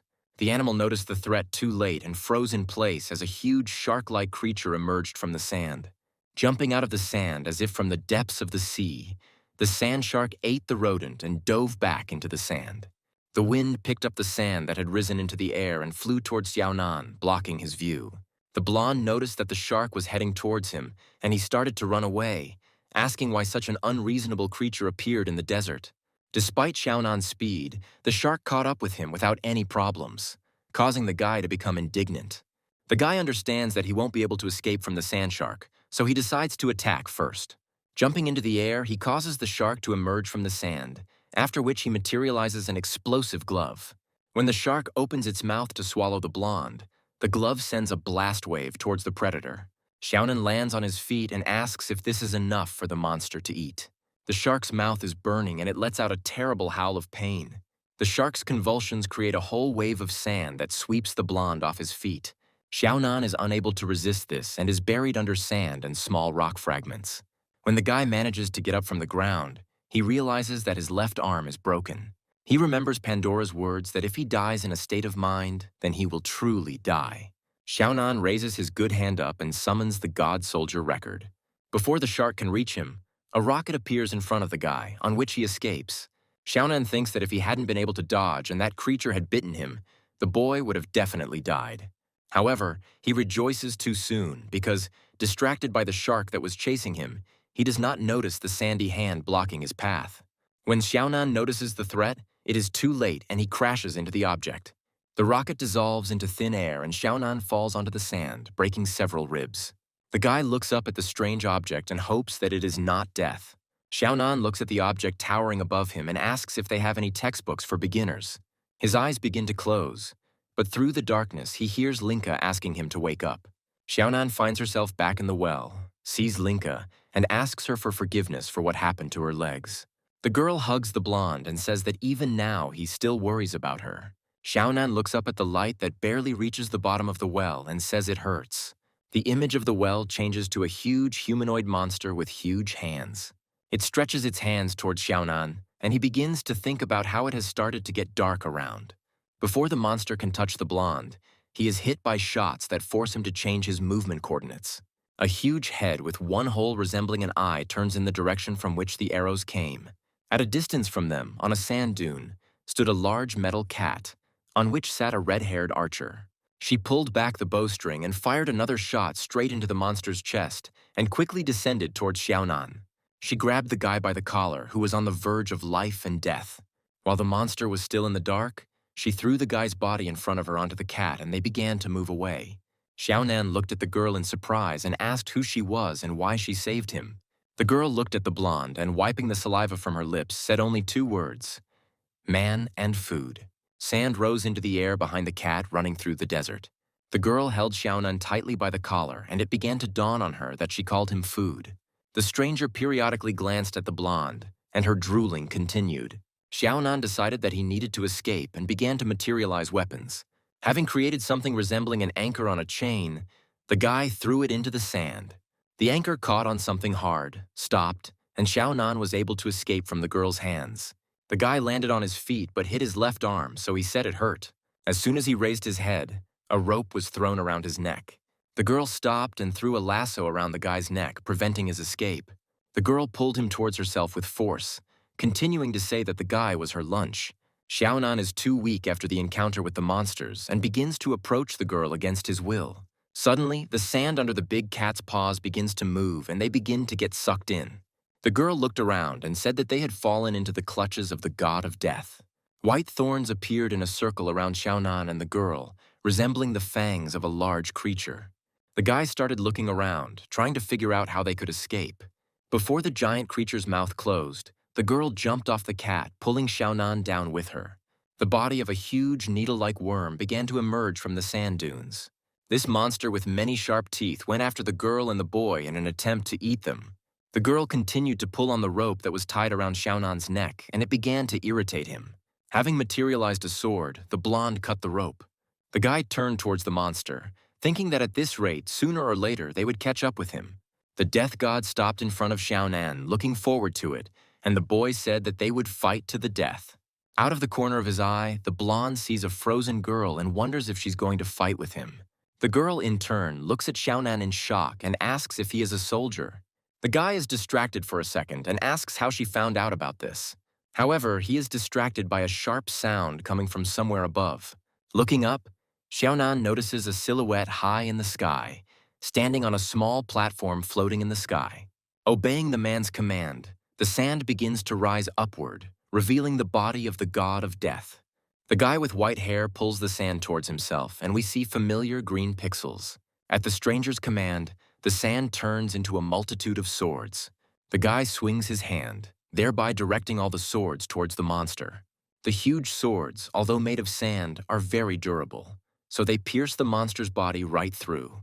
The defeated death god falls at Xiaonan's feet and does not move again. The white-haired boy suddenly descends and lands on the ground next to Xiaonan. A guy passes by a blonde man and asks a girl named Xiaoyu why she is cowering. The red-haired girl points toward Xiaonan and says that he is a man who attracts the god of death. The stranger turns to the side and calls out to someone named Little Pan. As if from nowhere, a giant robot appears in front of them with a girl sitting on its shoulder. The guy with white hair orders them to dig up the materials, and the robot immediately gets to work. A girl named Pan jumped off the robot's shoulder and walked up to them, saying that they should give this job to Puffy. The girl looks very similar to Pandora, but looks much younger than the warrior Xiaonan knows. Noticing Xiaonan standing nearby, she runs up to him and asks where he is from and whether he is a foreigner. The girl asks the blonde to tell her something about the outside world, for example, what they eat and where. Xiaonan notices the resemblance to the warrior, but when he saw the girl's eyes, he decided to confirm it by asking her directly what her name was. They are distracted from their conversation by a guy with white hair who calls Little Pan to him. The guy looks unhappy and tells the girl not to talk to strangers. The girl walks away from Xiaonan in shame, moving closer to the speaker. Xiaonan thinks that this is the guy Pandora told him about earlier and guesses that communication will not be easy.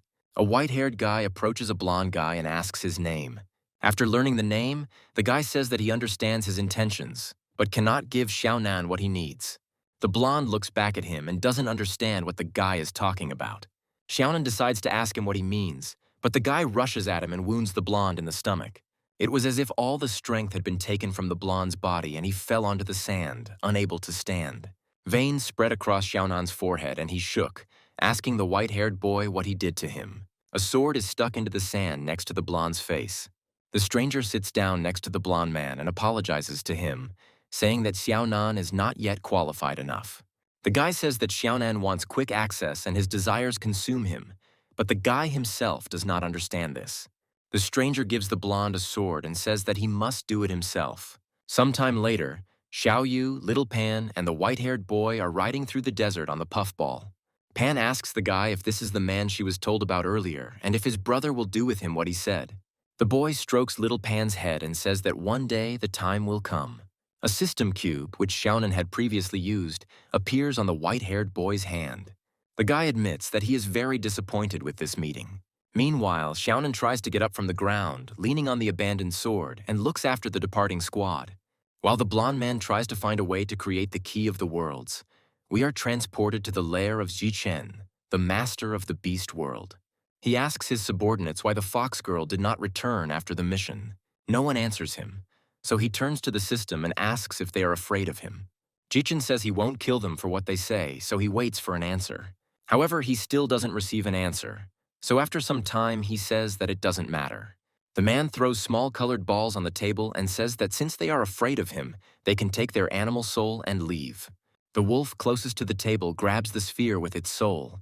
He takes off and tries to run away, but keeps looking back, expecting them to run after him. But this does not happen because the wolf stops himself. The sphere with his soul falls apart, and he asks the master why he did this to him. Like the soul, the wolf falls apart. The man gets up from his chair and says that it is very comfortable and nice. He is glad that the strongest feelings in him are caused by the cry of imminent death. Xi Chen turns to the tied-up boy, guarded by two leopard men, and asks if he has anything to say. This guy turns out to be the beaten Qifan. He says that he doesn't know anything and that Xiaonan has some kind of superpower.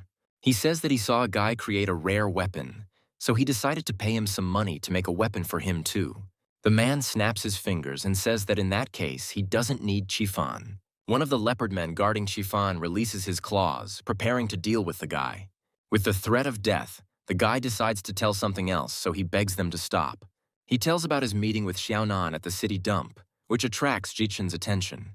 Qifan said that the ability Xiaonan used in the dump was something he had never used before. The leopard freezes in place, waiting for a direct order from its owner. The man looks angrily at the beast and asks what he is waiting for. There is a loud scream, followed by silence. Xi Chen wonders if the northern city dump is indeed the source of these mysterious powers. The man remembers his childhood. He was very small, but his eyes clearly showed the horror happening around him. They were at home with their father when someone started knocking on the door. The father ordered his son to hide under the bed and not come out until he called him. Xi Chen barely has time to crawl under the bed when the uninvited guests knock down the door. The strangers demanded money from the father and said that he would not be able to hide. The man said he had no money, so people started beating him. Little Xi Chen did not dare to disobey his father, so he lay quietly under the bed and cried at what he had to see. At some point, the father stopped showing signs of life, and after that, the boy got scared and crawled out from under the bed. The men who beat his father fled their home, leaving the man alone with his crying son. The boy rushed into his father's arms, and he turned out to be still alive, so he began to ask his son for forgiveness. The man gave his son a gold watch and said that it was the only thing he could give him. Xi Chen's father told him that he must survive and then fell down dead. The boy understood that he couldn't wait for the robbers, so he decided to leave the house as quickly as possible. The frightened boy walked across the bridge and looked around, expecting a threat. He was surrounded by several people who asked the boy what he was doing there. The gang leader approached the boy and said that this was his world. Another guy came up to the boy from behind and pulled a gold watch out of his pocket. The boy said it was his father's watch. The man looked at it and said it was a fake and the boy wouldn't get anything for it. The men began to laugh at him, saying that his father had deceived him, but Xi Chen did not want to believe them. The boy clenched his fists and told them to give him the watch immediately. The leader sits down in front of the boy and asks if the boy knows what will make him happy. Without waiting for an answer, the man says that he will be happy when he breaks the boy's bones. The man grabs Xi Chen by the shoulder and asks if he wants to try it. Due to fear and stress, the boy wet himself, causing the men to laugh at him. The gang decided not to touch Xi Chen and prepared to leave. and the leader threw the watch into the water, saying that it really was worth nothing. There was a splashing sound, accompanied by the noise of people leaving the bridge. Xi Chen couldn't afford to lose the only thing left of his father, so he went into the water to find the watch. He walked along the bottom with a stick for a long time, hoping to find the lost thing, but all was not crowned with success. At some point, Xi Chen heard a growl behind him and turned around to say that even he was trying to scare him. In the water opposite the boy stood a large black wolf. The creature roared loudly and rushed at Xi Chen. The boy could do nothing. He had no strength or opportunity to defend himself. The wolf jumped on Xi Chen, forcing him to dive under the water and sank its teeth into his shoulder. The boy can only think about why all this is happening to him. Xi Chen believes that weakness is a great sin because the world was originally ruled by the strong. A force erupts from the boy's body, calling for him to use his power to eat them all. The system told the boy that when he absorbed all his offenders, he would become so strong that he would become the king of this world. This is the story of how Xi Chen, the master of the animal world, obtained the system. Now he has grown up and has given his offenders their just deserts, and now sits in his own world and looks at the watch that was given to him by his father with a smile on his face. He believes that as long as there is something that concerns the soldier's world, he should have it. The man believes that if the old man did not give away his property, then there is no need for their family. Back in the desert, where Xiaonan is trying to learn the secrets of the craft, we see him fighting a sphere. In the sphere is a white-haired guy who tells the blonde guy to give up, since he couldn't even get him to draw his sword. Xiaonan has lost weight, looks tired, and asks for his strength to be restored. The white-haired guy is adamant. He says the blonde guy is not good enough. His words made Xiaonan grit his teeth in anger. He makes another attempt to reach the stranger. In the blink of an eye, the guy creates a hammer out of sand and hits Xiaonan with it. The force of the blow sends the blonde flying to the side. The white-haired boy thinks that Xiaonan won't get up again, so he lowers his guard. He orders Xiao Yu to come over and take the sword from the blonde man, thus allowing him to finally surrender. Suddenly, sand flies past the guy, gathering into a large shape behind him. A huge sandy hand shows the middle finger to a white-haired guy. He looks at his hand in surprise because he didn't expect this to happen. After a few moments, he starts laughing and says since the world chose this guy, he definitely won't stick to this form. He tells Xiaonan that once he gets out of this system, he will be qualified enough to take on his challenge. Meanwhile, in a remote part of the desert, two silhouettes are visible. They are currently digging a hole. Pandora stands next to the gray-haired old man and watches him dig. The girl asks him what he wants to dig up, but he corrects her, saying that he wants to plant something. The girl is not satisfied with his answer, and then she asks what exactly he wants to plant. The old man, whose face is half hidden by a mask, replies that he wants to plant hope. We are transported to abandoned buildings and see open gates. Someone's hand touches a barrier that cannot be passed or removed. We see Xiaonan's body, which is currently being controlled by Pandora. The warrior had long ago noticed the presence of a stranger, so she tells him to come out. Ansui comes out from around the corner with a smile on his face and asks when he was discovered. Xiaonan says that this has been clear for a long time and asks what the guy is doing here. Ansui comes closer and says that he didn't see the blonde guy in class today, so he started to worry. The guy also says that he has a few questions for his friend that he would like to ask him personally. Pandora doesn't like his tone, so she materializes a sword and warns Ansuya not to come near. The warrior rushes at the guy and he starts screaming and asking his friend to calm down. However, contrary to his expectations, the sword flies past Ansuya and pierces the wolfman standing behind him. Flipping in midair, Xiaonan pushes the beast aside, blocking Ansuya. The wolf begins to choke due to his throat being pierced and falls to the ground.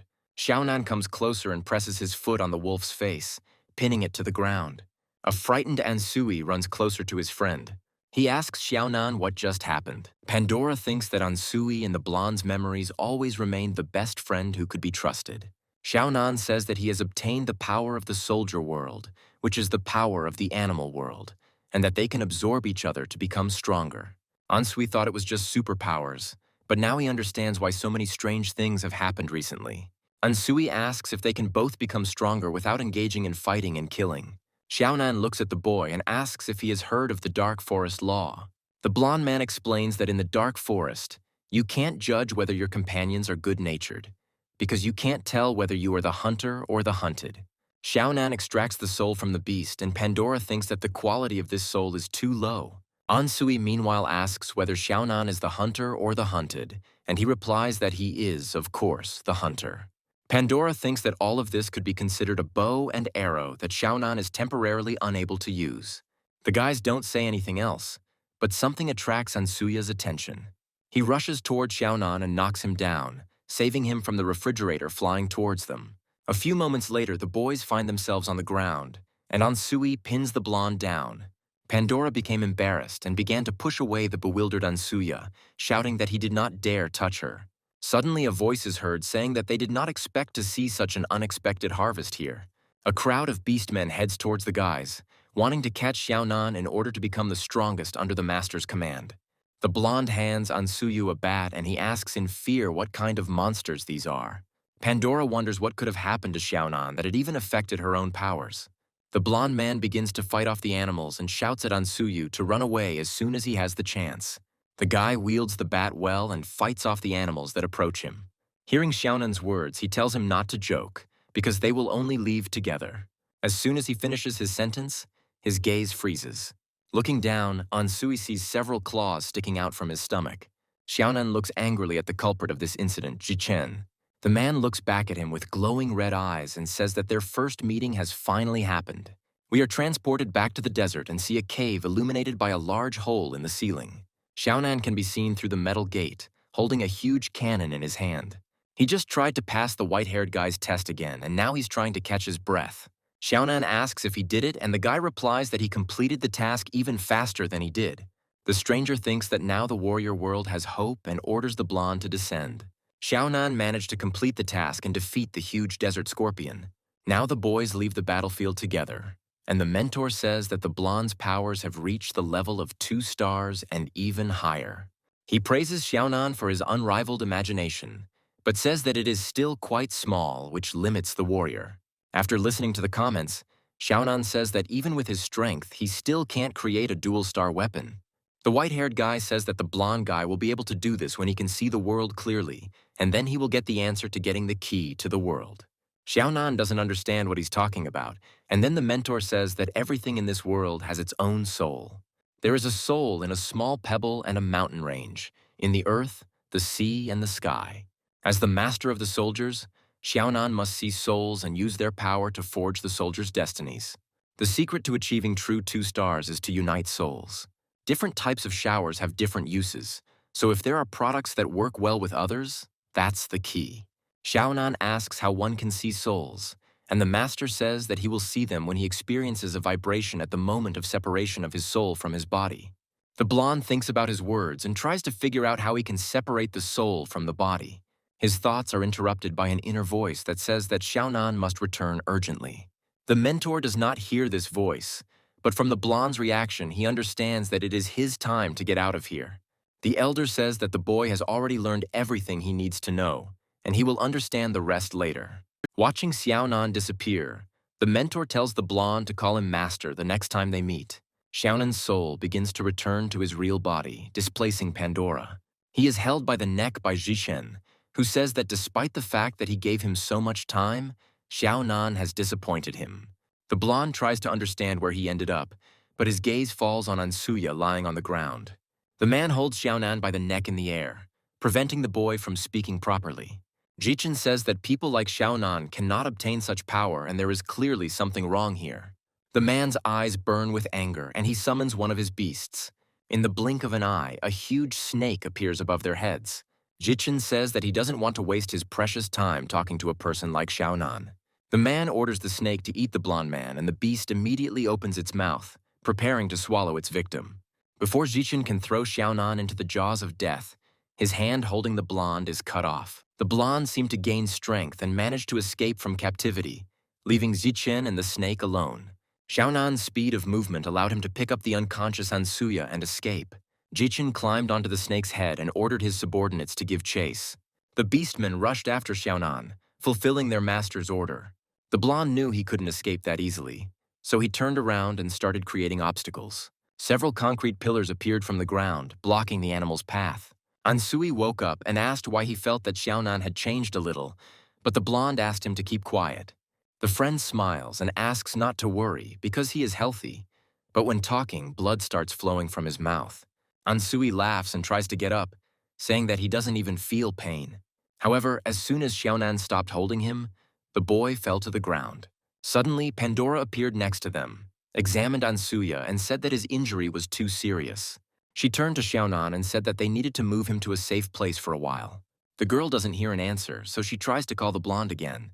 He still remains silent, and then Pandora asks how Xiaonan can remain so calm. Yellow energy rushes through the blonde's body, and he says that he finally understood the phrase of Mentor G about opening the eyes. With tears in his eyes, he says that he now sees the color of the human soul. The girl looks at Xiaonan in fascination and thinks that she is beginning to see an old acquaintance. At this time, Xi Chen breaks the barrier between them and rushes forward. The man is also burning with power and says that this is exactly the kind of Xiaonan he has been waiting for so long. It is precisely this kind of patron of soldiers who is worthy of being swallowed by the master of the beast world. Xiaonan's eyes resemble Pandora's, and he looks around, saying that he can see everything now. Indeed, instead of people, creatures, and objects, he sees their souls, each of which has its own color. Now that he sees them, the guy can separate them. Having materialized the sword, Xiaonan begins to cut souls and separate them from their bodies. All animals approaching him are struck by the sword. But instead of hurting their bodies, Xiaonan separates their souls. Many souls leave their bodies and intertwine together, heading towards a new owner. The souls are transformed into the bodies of the beasts that were imprisoned by Xi Chen, and Xiaonan tells them that they are now free. He does not capture souls, but sends them to rest, thereby leaving Xi Chen without subordinates. The man's claws lengthen and he screams that he has been collecting these souls for a very long time. Xi Chen thrusts his hand into the snake's head and threatens to kill them all. Having torn a piece of flesh from the snake, the man begins to consume it, which does not go unnoticed by Xiaonan. Pandora says that the animal world is so terrible and disgusting, no matter what generation it is. A huge clot of strange energy appears in front of Xiaonan, and Xi Chen threatens that the blonde will pay for everything. Having absorbed the soul of the snake, Xi Chen transformed into a huge monster. Xiaonan does not feel any doubt about his victory, so he rushes into battle. The blonde separates the souls and transforms them into a large sword of 2 stars. Pandora looks at Xiaonan in surprise and asks how he learned it so quickly. The blonde doesn't answer her and jumps in the air to reach Xi Chen. He raises his sword over the monster's head and says that he will cut it into pieces. However, Xi Chen has no intention of evading. Xiaonan realizes this too late and does not notice the fist flying towards him. A giant hand knocks the blonde man down and he falls to the ground. Pandora shouts at Xiaonan she is worried about him. The blonde guy is bleeding from his mouth and he asks how this can be. He looks at his broken sword and can't believe how strong Xi Chen is that he was able to break a 2-star equipment. The monster, resembling a giant modified wolf, begins to laugh. Xi Chen is that monster and he says he will make Xiaonan suffer. Pandora says that the man has united the souls of the beasts and reached the 3 stars, so Xiaonan needs to use the soul separation technique. The blonde says that this ability has a time limit, but 1 hit will be enough for him. The monster grabs Xiaonan and asks him what he is saying. Xi Chen squeezes his hand, thereby squeezing the blonde's body. Pandora materializes a weapon and rushes at the monster, demanding that Xiaonan be released. Before she can reach Xi Chen's torso, a large shadow looms over her. With 1 blow, the monster smashes Pandora into the ground. The monster says that the girl is just a crippled soldier, so it is beyond her power. At the sight of the impact, a hole is formed in the ground from which no sound can be heard. Xi Chen tells Xiaonan that he will not let him die as easily as Ansui. The blonde says that the man is talking about his best friend, and he is the most precious person to him. Looking up, Xiaonan says that someone like Xi Chen will never understand this. The blonde assumes that the man has been alone his whole life. Xi Chen is haunted by memories of wandering the streets after his father's death, with no one to help him. The man becomes angry at the painful memories and throws Xiaonan aside. Xi Chen tells the blonde to go to hell and begins to form energy in his mouth. When enough energy has been collected, the monster directs it towards Xiaonan, who had been thrown back earlier. When the smoke clears, a golden cocoon appears in Xiaonan's place, unharmed by the attack. The ground around the cocoon is destroyed, but there is not a scratch on it. Xi Chen looks at this in shock and cannot understand how this could happen. From the cocoon comes Xiaonan's voice, saying that when he first met Ansu, the blonde was being bullied, and his friend rushed to his aid. Ansui is an only child, has never fallen in love, has a good relationship with his parents, and his father taught boys how to communicate with girls. Ansui is a person who loves to fight injustice. He's usually easygoing and optimistic. Xiaonan emerges from the sphere and begins to form a weapon, saying that Ansui dreams of becoming a professional tennis player. The blonde man swings his sword and says that because of Xi Chen, his friend's dream will never come true. Xiaonan's eyes show anger and sadness, and he says that he will kill Xi Chen with his own hands. Pandora emerges from a hole in the ground and says that Xiaonan has a broken soul in his hands that can only be used 9 times in his life. The girl is surprised that the mentor taught the blonde even this technique. Pandora overhears the master asking her why she is angry with him now that he has become an old man. Her consciousness is transferred to a space where she sees an aged master. She looks at her old friend in surprise and cannot believe her eyes. The old man says that the girl is doing well on her own and that Xiaonan is very good and he can continue their endeavors. The girl rushes to her old friend and hugs him. Pandora cries and asks the old man why he left and didn't take her with him. The old man transforms and says that the girl is very smart and should not expose herself to danger. Pandora says she can do better, but the guy tells her that she is already the only one who can contact the soldier world. The girl looks at her friend and asks how he can speak if he is only a memory left by this world to choose the next master. Jishiki says that he left his soul behind to be reborn when a new world master is chosen. Shiki tenderly tells Pandora that he has very little time left. He is going to tell the girl the real reason why he stayed in the soldier world. Meanwhile, we return to the battle between Xiaonan and Xi Chen. The monster says that the guy is really strong, but his wound is not perfect. The sword from the split soul begins to crumble in Xiaonan's hands. The blonde was exhausted, as he was not used to this type of battle.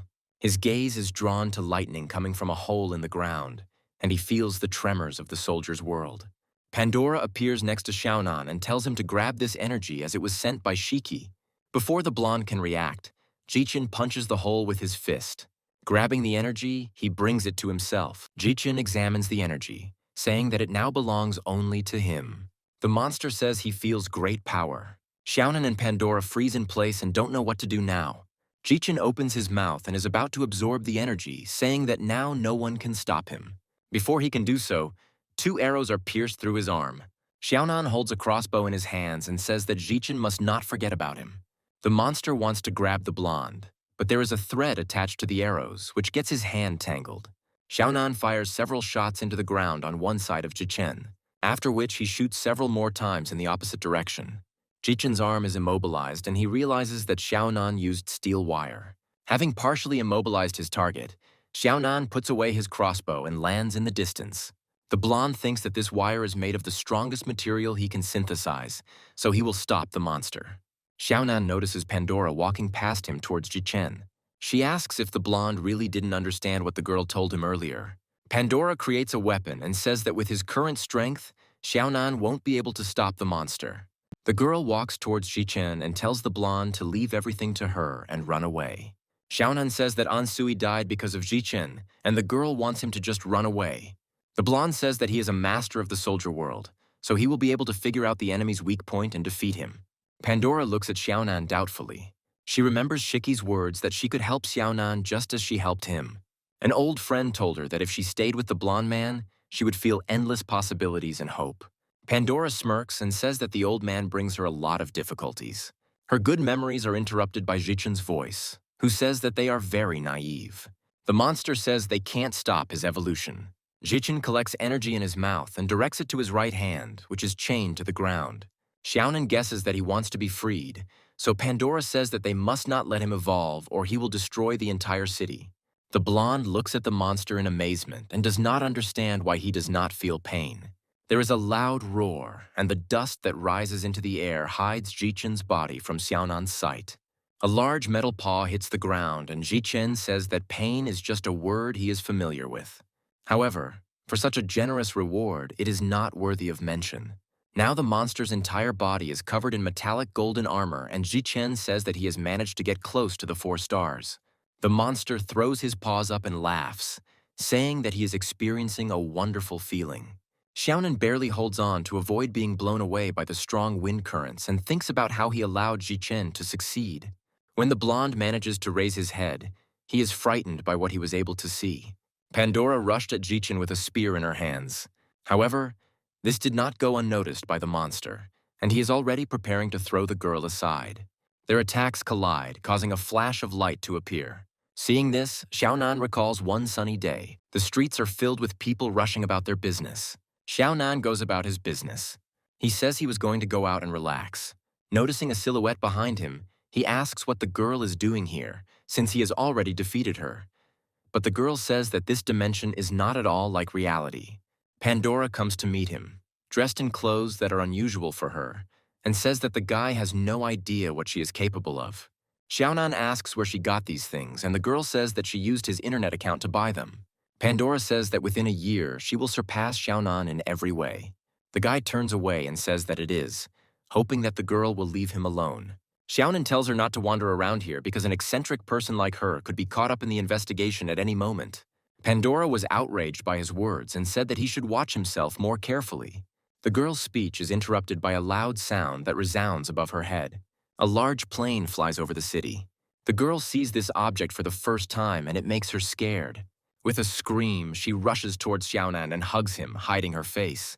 The plane, however, continued to gain altitude calmly as it had just departed from the airport. After a while, Xiaonan decides to calm the girl down and hands her some ice cream, explaining that it is a cold dessert. The girl is in no hurry to accept it, which is why the guy starts making fun of her. Pandora snatches the dessert from his hands and swears that she will make him pay if it doesn't taste good. However, as soon as the girl tried the ice cream, her face reflected delight, and she said that it was very sweet. Xiaonan watched her and thought that despite her seriousness, she was still a little girl at heart. But looking at how the girl now rushed into battle, he thinks about what made her do this. All her attacks do not harm Xi Chen, and he says that Pandora only tickles him. Xiaonan is afraid that something bad might happen to the girl, so he demands that she come back and they retreat. Pandora begins to gather all her energy and asks Xiaonan to never make mistakes. She is Pandora, the spirit of the soldier world, the sword of the soldier lord, and her duty is to always protect Xiaonan. The light from her power begins to blind Xi Chen, and he closes his eyes. The girl strikes the monster, demanding that he give up the power that belongs to the world of soldiers. Taking the power that Shiki gave them from Xi Chen, Pandora passes it on to Xiaonan. The monster is going to crush the girl, saying that she is a fire that decided to fight with Luca. With a smile on her face, Pandora asks Xiaonan to use this power wisely, and the crystal on her chest begins to crumble. The blonde man looks in shock at the girl who sacrificed herself to save his life. Xi Chen clasps his hands and Pandora disappears from Xiaonan's sight. When the monster opens his arms, only gold dust remains in the place of the girl. Xiaonan looks at what is happening in shock and cannot believe what has happened. He falls to his knees, unable to bear all that has fallen upon him. Xiaonan begins to shake with the realization that Pandora is no more. Xi Chen asks with a grin if it hurts to see loved ones die one after another. The monster raises his hand and asks if Xiaonan wants to go after them. Under the weight of pain and sorrow, Xiaonan cannot answer him. Suddenly, pieces of steel begin to chip off from Xi Chen's claws. The monster looks at his hand and does not understand whether this is due to the blow he received or because he is not yet accustomed to the force he received. Dark energy begins to thicken around Xiaonan and Xi Chen. The monster says he will let the blonde live a little longer. Xi Chen absorbs the power and says that when he is done, Xiaonan will have to die. The guy himself, meanwhile, continues to sit on his knees and clutch what Pandora had previously given him. The guy looks at the stone that the girl gave him and asks why she did it. Pandora tried so hard to get this thing back, but Xiaonan doesn't understand what it is. He punches the ground, angry at himself. Xiaonan remembers Ansuya, who suffered because of him. Remembers the dying Pandora, who gave everything to get this item back. Xiaonan asks them for forgiveness and says that it is all his fault. From the thickening fog of energy, a silhouette appears, saying that it is indeed the blonde's fault. Hearing a familiar voice, Xiaonan raises his head. The same guy stands in front of him, but a few years younger, and says that if the guy weren't so weak, no one would hurt him. From the speech of little Xiaonan, we understand that this is Xi Chen, who has taken his form. Xi Chen says that Ansui died because he was a nuisance, and Pandora died because she did meaningless things. Pointing at Xiaonan, Xi Chen said that if this was all a game, then the blonde man had lost it. A large cage surrounded by chains appears around the blonde. Xiaonan grabs her bars and asks if he has reached a dead end. The blonde refuses to believe that all of Pandora's actions were meaningless. Looking at the strange thing, Xiaonan says that this scabbard must mean something. Xi Chen is starting to get irritated by his persistence. Lately, Xiaonan has forgotten what he is really good at, because if it is a game, then he needs to defeat the boss. After hearing Xi Chen's words, the blonde man realized that Pandora had done all this in order to give him the correct answer. The illusion begins to dissolve into a dark fog of energy. The fog clears and Xiaonan sees a large monster in front of him again. Xi Chen thought that the effect of absorbing energy was usually instantaneous, but now he felt a sense of emptiness and detachment. The monster thinks that he doesn't have enough time for the energy to be absorbed into his body, but it's enough to deal with Xiaonan. But while he was thinking, something began to happen that he did not expect. Xiaonan gathered his courage and began to create a new sword. From the item that Pandora gave him, Xiaonan decided to create her prototype. From the received item, the blonde managed to assemble only the hilt of the sword. Xi Chen strikes, but Xiaonan manages to jump aside. The monster starts to get angry and says that if the guy doesn't stop hoping, then he himself will cut off his hope. Opening his mouth, Xi Chen releases energy and directs it towards Xiaonan. The spirits of the wolves rush towards the blonde. Seeing this, the boy continues creating the sword, finishing with the blade. With a few simple strikes, Xiaonan cuts the souls into several pieces. The blonde was not mistaken. The scabbard is part of Pandora, and this artifact is capable of absorbing other weapons, which makes this soul a 5-star. The energy from the sword is similar in strength to the breath of the key of the world, but much stronger, causing Xi Chen to ask what Xiaonan is holding in his hand. The blonde replies that the monster will never be able to understand this, even if you explain it many times. Xiaonan clutches the hilt in his hand and says that this can be called an inheritance or a shackle. The blonde turns his gaze to Xi Chen. He is now certain that Xi Chen has absorbed the soldier's soul, which was originally contained in the scabbard. Pointing his hand at the monster, Xiaonan commanded the soldier's soul to respond. After his words, Xi Chen's eyes widened as the pain pierced his body. The next moment, his body began to crack, from which soul energy began to emerge. This energy tore Xi Chen apart from the inside, as if he were not a strong enough shell. Xiaonan slowly approached the monster. Instead of a monster, he saw Xi Chen in human form, who was outraged that he was not allowed to absorb the souls of these soldiers. The man had no strength left and asked what right Xiaonan had to play games with him. The blonde man said that people like Xi Chen would never repent of their actions, so he should get what he deserved. The man began to beg Xiaonan for mercy, promising that he would definitely change. The blonde orders him to repent and go to hell, after which he cuts off Xi Chen's head. Meanwhile, in the space of the battle world, the old man is meditating. Feeling that everything ended as it should, Shiki says he knew the guy could do it. Looking up at the sky, the old man said that he expected nothing less from his disciple. The column on which the old man had been sitting all this time began to wobble. Shiki struck her with his hand, forcing her to regain her balance. He used his power to order her to remain still while he was having fun. A funnel appears high in the sky, from which lightning bursts forth. They pierce the column, which in reality turned out to be a giant sword. At this time, the sword blade in Xiaonan's hands began to dissolve. The blonde watched the souls fly away and thought that he felt sorry for the souls of these soldiers. Pandora's voice comes from the hilt of the sword, saying that she needs to rest for a while. Xiaonan is glad to hear her, and the girl asks him to be careful, because in the world of soldiers, not only the master of beasts. The blonde says that now he doesn't have to defend himself, at least from Xi Chen. Turning to Xi Chen's body, Xiaonan sees his soul begin to leave his body. The blonde looks in surprise as the soul begins to take shape. There is a little boy standing in front of him who says that he is not good enough to move forward. However, the boy is not speaking to Xiaonan, but to his father, whose soul placed a hand on his son's shoulder and praised him for his efforts. The man invited the boy to go home with him, and little Xi Chen, with a smile on his face, agreed. Taking his son by the hand, the man began to walk away and their souls began to disperse. Xiaonan watched from the side, and when the souls disappeared, he sighed with relief. The guy squatted down and said that it was finally all over and he was very tired. Xiaonan looked at the hilt of the sword and said that he had indeed killed all those people. The guy lies down on the ground and asks if he can live like a normal person. Suddenly, dark energy begins to gather around Xiaonan. Rising up, the boy sees that Xi Chen's body has transformed into the soul of a beast. Xiaonan was about to attack him, but pain shot through his entire body. Unable to swing his sword, the blonde falls back to the ground. Xiaonan was too weak due to overexerting his strength. The beast was already hovering over the blonde, ready to devour him at any moment. But Xiaonian couldn't move. At the last moment, a series of shots are fired, hitting the beast and killing it. Xiaonan looks at the falling body of the beast in shock. Turning his head in the direction from which the shots were coming, the blonde sees a female silhouette. A girl with white hair and 2 revolvers in her hands is walking towards him. She passes by Xiaonan to the body of the beast, and the blonde does not immediately understand who is in front of him, a guy or a girl. The stranger puts her hand into the beast's body and begins to look for something. After a few moments, she takes a red crystal out of her body. The girl opens her mouth and holds out the crystal. In an instant, she swallows a huge stone. The stranger taps her chest as if she's choking, and Xiaonan thinks that she's swallowed the core of the beast world. The blonde man gets up from the ground and calls the girl. As if sensing a threat, the girl points one of the revolvers at him. She shoots Xiaonan several times. From the force of the blows, the blonde falls to the ground again. The guy is suffering from pain and opens his eyes, looking at the girl who has approached.